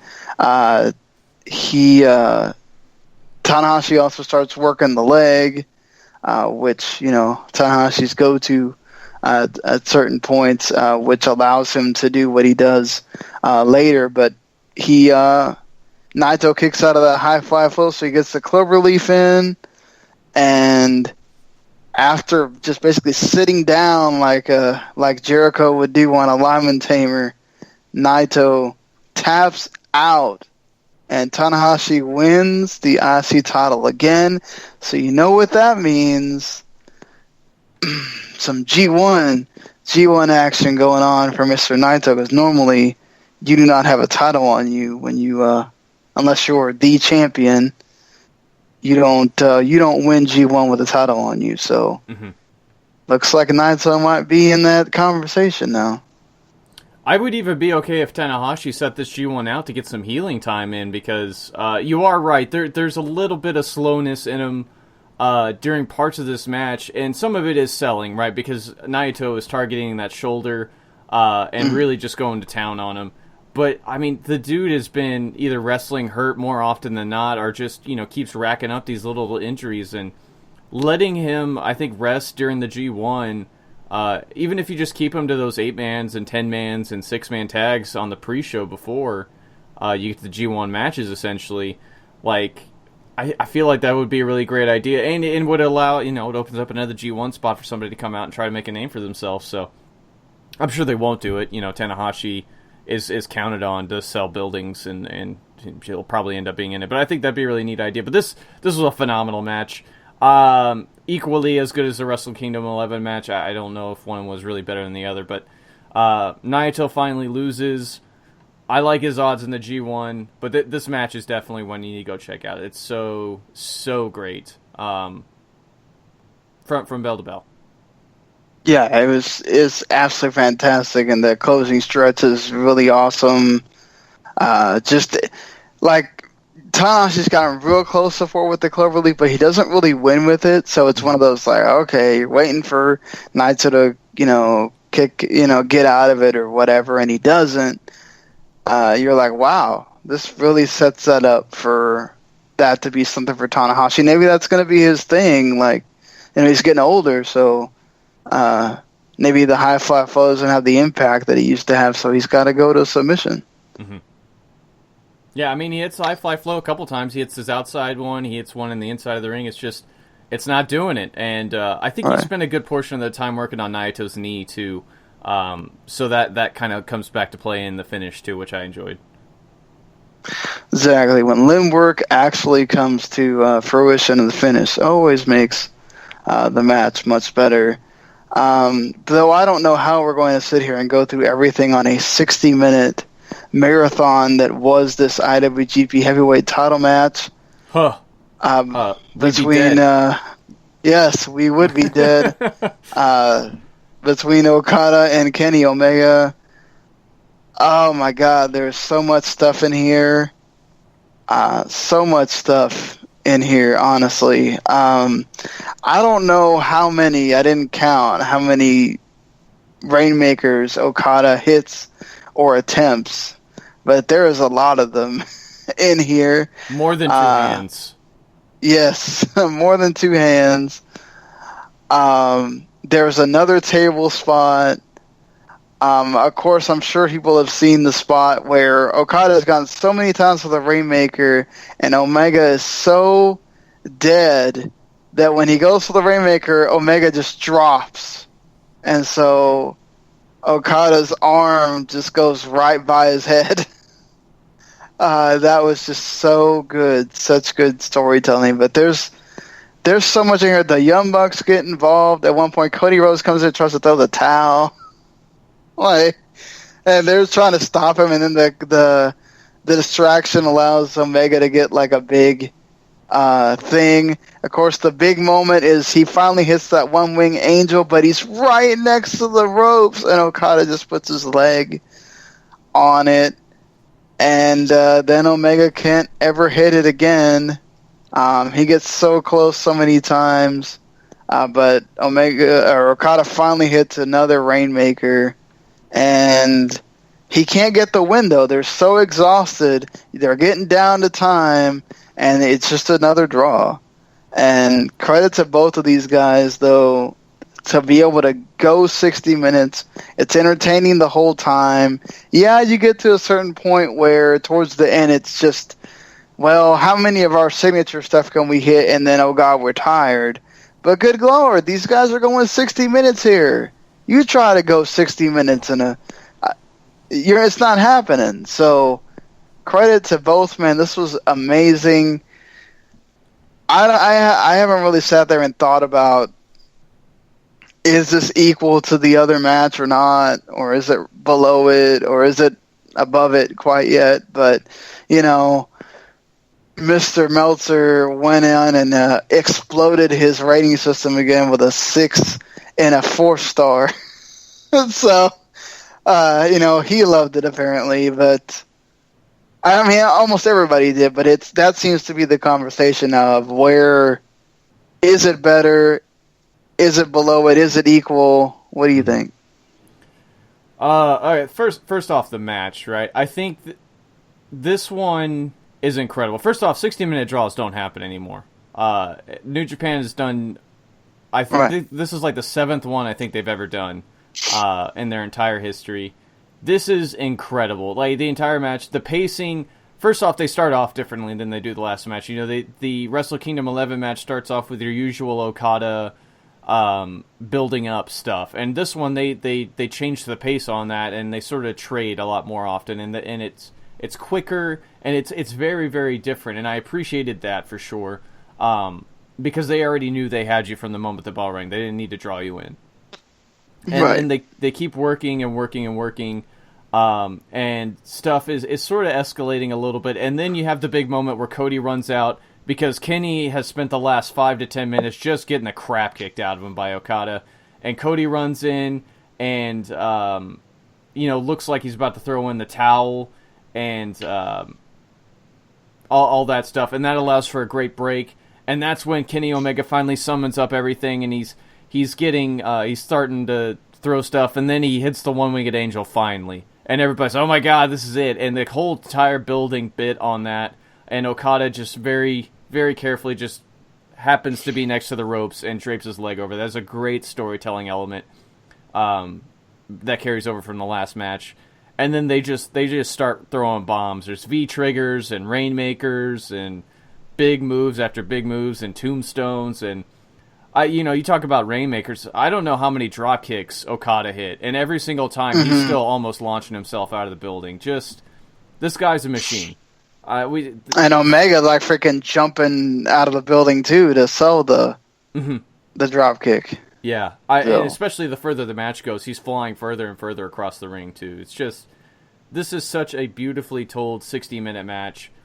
I don't know if it's better than Wrestle Kingdom 11 one, but I mean, you certainly have to give them that little bit extra for sure for going for 60 minutes. And there's been a lot of talk about why they didn't give Omega the title here, whether it's because he doesn't have a long-term contract or this or that. And all I can tell you is they're building a story here, because now it's gone from Okada winning decisively to Omega seems to have his number, and they just couldn't get the job done this go-around. So a rematch seems imminent, whether it's at later this year or if it's at the Dome again. I don't know, but for sure there's a rumor is King of Pro Wrestling right now. Really? Then I mean, Sumo Hall is going to get a treat for sure, and bring it on. I'm so ready. This match was incredible and unbelievable. And I got to Don Callis on commentary was wonderful during this. Absolutely awesome. I know a lot of people haven't been a giant fan of his, but he was great. That's good to hear. It's good to hear for the people that are listening to that English content. Of course, the Japanese commentary was ridiculous. I can't. They were you heard them so many times over the English commentary is nuts. I was like, oh my god, they are just. I'm sitting here producing podcasts while I'm watching this, so like people, I'm going in and out of commercial breaks, and they're like, oh my god, they're like, those commentators are going nuts. I'm like, well, that's what they do, but that's what's happening in this match. It's this crazy right now. So, and then at the end, you have the press conference after Geto does the big, the promo at the end that they normally do. I love that Okada did speak. He's so like, and it's great that I am champion still. I'm about to pass out here, but I still got to do this interview.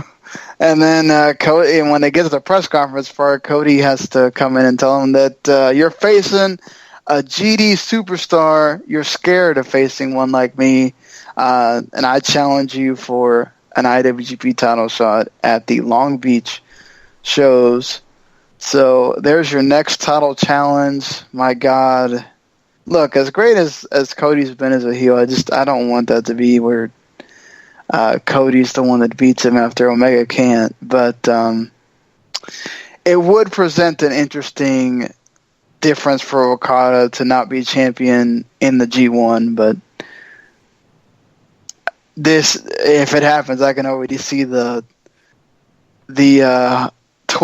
wrestling Twitter dying a death. Oh my god, dude!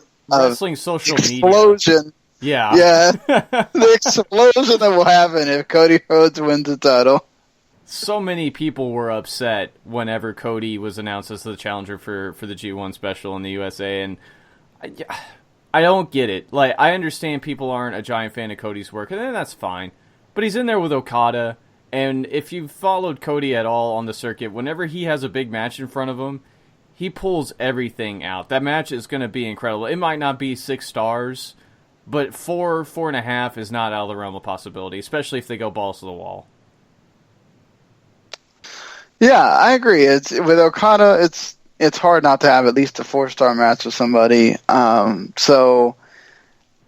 Cody's really, Cody's not Fale, so right. That they're going to be going at it and definitely having a damn good match.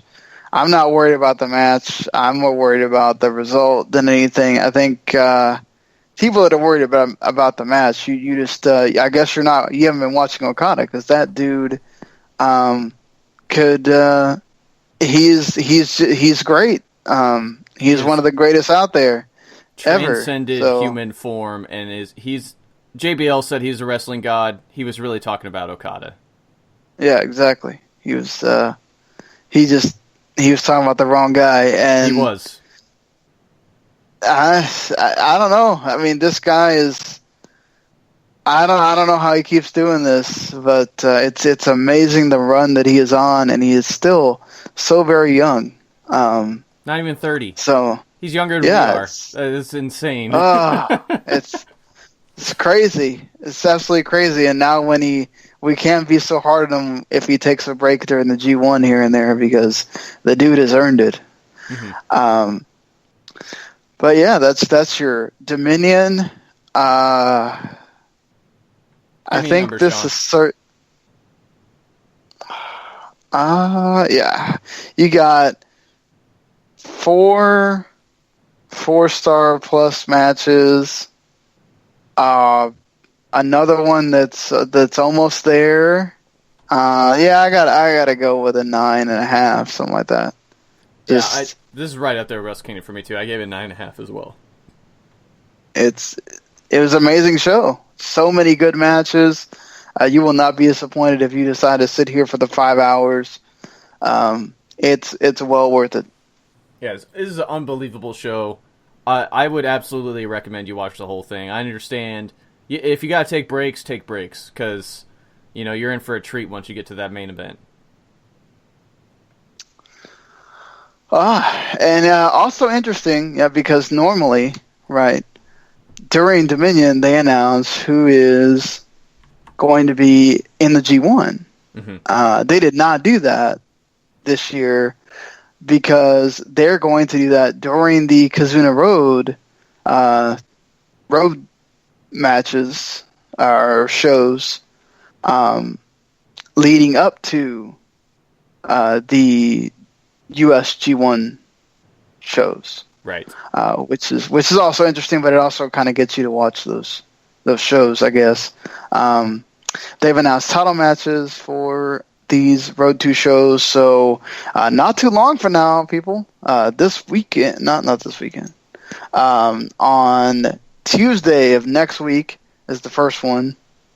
Then on Monday of the week after that, and then the Tuesday the week after that, there will be shows that you should watch because the Never Openweight 6-man tag titles are going to be defended once again because these two just cannot stop battling. LIJ and Taguchi Japan, not that I'm complaining. Mm-hmm. But this time it's Kushida with Taguchi and Juice. No Ricochet on this one. G1 participants are going to be announced on that show. Then they're going to make you wait a whole week to have the Never Openweight title match between Minoru and Yoshihashi. Which, interesting that it's going to happen on a house show, which probably means Yoshihashi's not winning, which sucks. But then they're going to announce the block, who's going to be in each block, and then they're going to announce the main events the next night after your IWGP Junior Heavyweight title match between Kushida and Bushi. So, pretty awesome stuff there. Gives you a reason to watch every single one of these Road 2s. Smart by New Japan.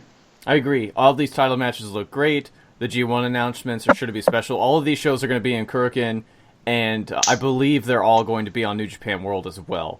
So you're going to get a lot of multi-man tags before some of these, but the G1 announcements and the title matches alone should make it worth your time. And I like that both the singles title matches should be balls to the wall awesome. I'm really looking forward to those. Yeah, certainly. They're going to be great, and just I'm excited to see who they are going to have. Hold on 1 second. There's a lot of Go ahead. Sorry, I had to put the charger in. Oh, right on. There's a lot of rumors going around that they're going to have some more outside native talent in the G1 this year. Michael Elgin has said that even some All Japan guys might show up, so a lot of people are getting their hopes up for Kento Miyahara to show up in this tournament. Oh, how amazing would that be? That is the stuff dreams are made of. I'm just excited if we get Zack Sabre Jr. as well, so, just there's so many possibilities here. I'm really excited to see who they put in. Because there's several guys that you kind of got to think, I wonder if they're going to be in this year or not. And they also announced the New Japan tournament brackets as well. So we have the rematch that we felt like probably would have happened a long time ago. Michael Elgin against Kenny Omega. You have Jay Lethal against Hangman Page, so you got a little bit of ROH action going on there. Juice Robinson and Zack Sabre Jr., as we mentioned already, and Tomohiro Ishii and Tetsuya Naito. Oh my God, look at that happening! Woo! So 4 terrific matches going on there.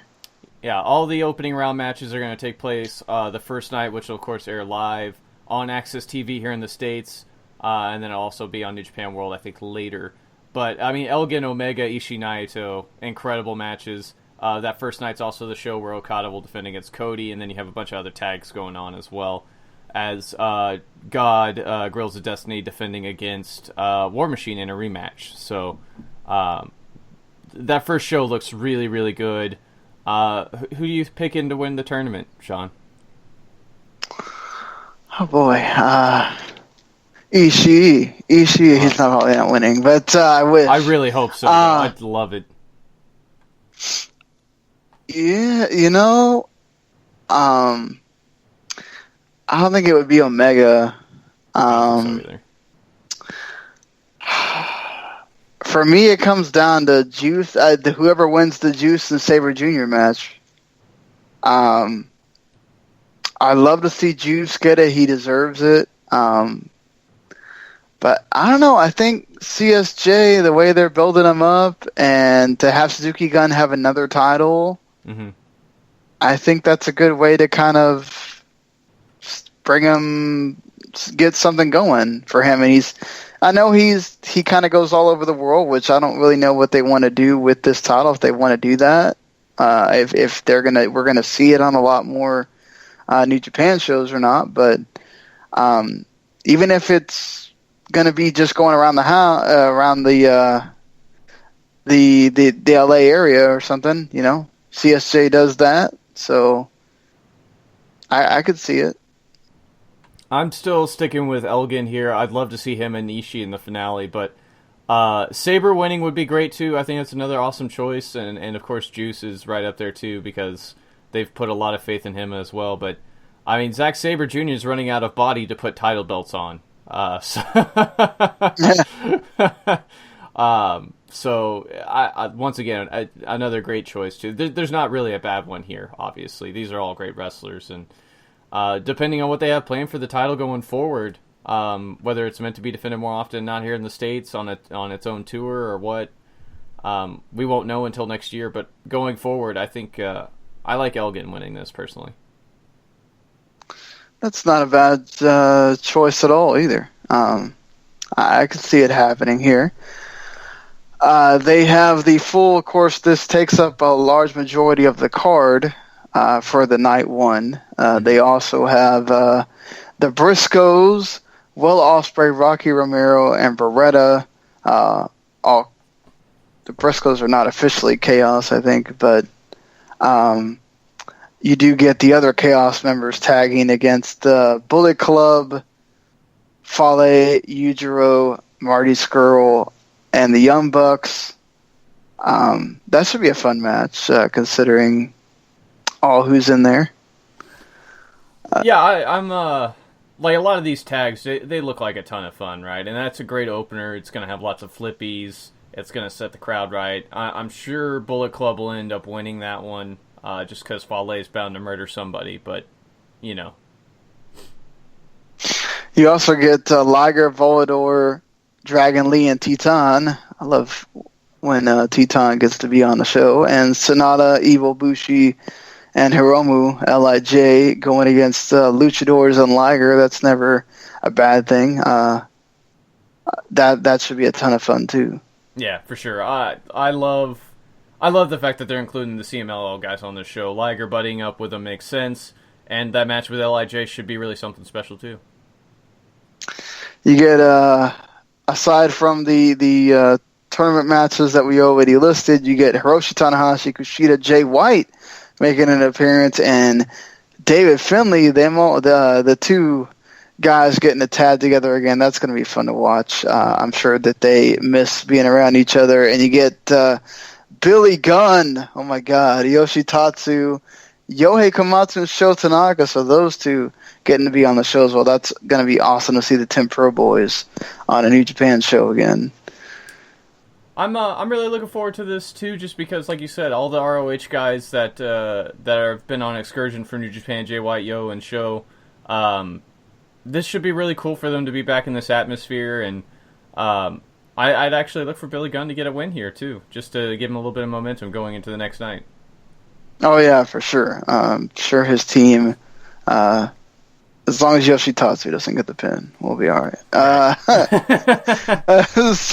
get the IWGP Tag Title match between God and Rowan Hansen again, and of course the IWGP Heavyweight Title match that we already talked about with Okada and Cody. So, man, some good stuff for that first night of action. Mm-hmm. I'm really looking forward to that. I plan on watching it live on Access. it should just be a great night. I'm really jealous of all the people who are going to be in that building too. This show is looking really special. And I do wonder if it would be the worst thing in the world if Cody wins, honestly, just because it creates more story and drama in the Bullet Club. And that's always entertaining to me. Not that I'm a huge Bullet Club fan, but watching stables struggle within themselves is always really entertaining. And Cody probably is going to be looking to cheat and do some dastardly things and really try to set this apart from how Kenny approaches Okada, which could be really interesting. Yeah, I really want to see what happens here at the end result. Obviously, depends on, I think, if Omega advances in that tournament or not, as well. If his eyes on some other prize at that point. And, of course, the tournament continues on night 2. You get Young Bucks and Roppongi Vice rematch, which never going to say no to that. That's going to be awesome. Billy Gunn and Hiroshi Tanahashi. I don't think I would ever say that, but it's happening on this show. My lord. Tanahashi's retaining, I'm sure. Absolutely. But cool for Billy Gunn. And then, of course, you'll get your final for the U.S. title match. And then, of course, there'll be other... That's 5 matches, so there's at least going to be 3 or 4 more added by the time we get to night 2. So, should be fun to see what they add in there. Yeah, I'm looking forward to this show, too. Like, Tanahashi and Billy Gunn, what kind of match is that going to be? Like, that's a reason just to watch by itself. Yeah. Well, it's Billy Gunn trying to have a Matt Classic. No, I'm just okay. He could. Yeah, Billy Gunn could just beat him up for a while, and then Tanahashi has to come back. That's true. So it's just going to be interesting to see how they go. Of course, this will be live on New Japan World Night 2. So I apologize for those of you guys that have access and don't have New Japan World. It's only about $8.50 a month, and if you subscribe for those shows, guess what you get? You get almost half of the G1 Climax tournament itself. So of course they do take a break after this show until the G1. So, sadly you won't get any kind of bang for your buck for a little while, but you can go back and watch that awesome Dominion show or almost any other show from this year because they've been so awesome this year. And by the time you get to the G1, you will have watched a ton of awesome wrestling. You'll have gotten your money's worth for sure. That first night of the G1 tournament's always special too. So, that's well worth it too. Exactly. Yeah. But yeah, I think that's all the New Japan news. I think they did say that Hanma has officially told people involved that he wants to get back in the ring, that's what he's working towards. But I think that's sort of it. There's not many more sort of updates on what he's doing. Yeah, but at least we know what he's trying to do. He visited the office this week, right. And his hair's not dyed anymore. He has this big grizzly beard. Like, he looks awesome. Yeah. Just come back with the beard, Hanma. That's all right. That'd be great. Looking sexy right off. Oh, man, Hanma. Go boy. But yeah, there you go, guys. That is New Japan. Excited stuff, man. I really enjoyed that, and I hope everyone else did. We got one thing left on the docket to do, and that is crown a superstar of the week. So we're going to be right back with that. Wait a minute. I don't think Paul has the music for that, do you, Paul? I do. I sent it to him last time. Yeah. Let's do it. Let's do it. Superstar of the week. Well, it locked up on me. Thanks. Well, yeah, and thank me for screwing it up too. I bet against it. Anyway, let's go ahead and start this thing off, Paul. Well, let's talk about Kenny Omega and the 1 point we decided he deserved this week. Yeah, I mean, he didn't win the match, obviously, and we kind of give the benefit of points to winners, but Omega what more can you say about that 60-minute classic? Like, I mean, me and Sean spelled it out as best we could, and the best way to go make your own opinion is to watch it for yourself, and just be amazed at what Kenny does in that match too. One of the hottest tag teams in the business right now are the Young Bucks, and they are getting 2 points. Yeah, certainly. This was another great match from that show that you need to go watch right now, because these two have been great every time they go in and have a match with each other, and they prove it again here. We got 3 points heading over to Tanahashi. Tanahashi captures the Intercontinental title, Dynamite match with Naito, and hats off to him. He's still the ace, he's still the hero, he's still got it. 4 points are being thrown over to Kushida. We will save you not having to do that terrible chant. But we go on with Kushida getting... I know not everybody's going to be happy the fact that Kushida got the title back already, but they made the journey well worth it with this match that was absolutely tremendous and a little bit different than their previous encounter, which makes it all more worth it. So definitely another one. I mean, these 4 matches that we will have talked about on this Superstar of the Week, you need to go check out. Mm-hmm. And the guy that gets 5 points, our Superstar of the Week, Okada. Yeah, retains the belt. Just stellar 60 minutes. Sean, you talk about this match some more. I'm losing words. It's honestly, you will not feel the 60 minutes. You're going to sit here, you're going to be so enthralled by how great this is. Gary should watch the 60 minutes of amazing stuff happening because he will not want to move from his seat. He's going to have to tell the wife that, hey, hold the kid for an hour. I got to sit here and I got to watch this match because it's so great. You will feel the exhaustion coming out of your TV of how much these guys are going after to win this championship. It's a wonderful story that everybody needs to go check out. Don't get involved so much in the how many stars it is or whatever. Just go watch and experience it for yourself. That's what you need to do. Yeah, it's very true. And, it's exciting. And the internet and everyone that loves wrestling is chatting and talking about this match. Definitely deserved, Okada. Congratulations. You are a superstar. How many times has this man won Superstar of the Week this running away year? This thing. Well, I think he's over 30.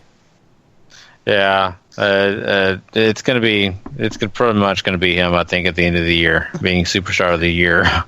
So, well, I mean, it's not like he didn't deserve it. So. Yeah, no. Yeah. Definitely. Yeah, no. Not saying that for sure. The guy has put the work in. So, well, awesome stuff, guys. We've had a great show. I know it's a little bit more lengthy, but we kind of had to throw in some stuff here that we did not get a chance to put out there earlier this week. So we hope you enjoyed all of it. We really had a great time. This was just so much fun. If you want to come check us out, don't miss next week's shows, part 1 and part 2 of episode 252. Those are going to be really fun. We can't wait. And, of course, you're going to get this Sunday night a special edition of our pay-per-view review. That's right, Money in the Bank. We'll be talking about that. And also, don't forget to go check out those guys, Wrestling Unwrapped. They'll also be doing a review show. So we've got a lot of content for you guys to go check out. Trust me, it is going to be some good stuff. Also, want to let everybody know, make sure you go and check out the Facebook group, Wrestling to the Max. Go add yourself if you're not a part of that. It's just a lot of fun. Lots of great discussions about the world of wrestling and everything. So you need to go check that out. Plus, don't forget to go subscribe, rate, and review over there at Wrestling to the Max or the W2M Network, whichever one you prefer. Plus, make sure you go visit W2Mnet.com. You're going to have all our content right there, plus a lot more. It's a lot of fun, too. A great site that you do not want to miss out on if you haven't checked it out. But that's it for us tonight. So I am Gary Vaughan. That is Sean Garmer and Mr. Paul Leazar. Until next time, if you're not living life to the max, not living life at all. You know it.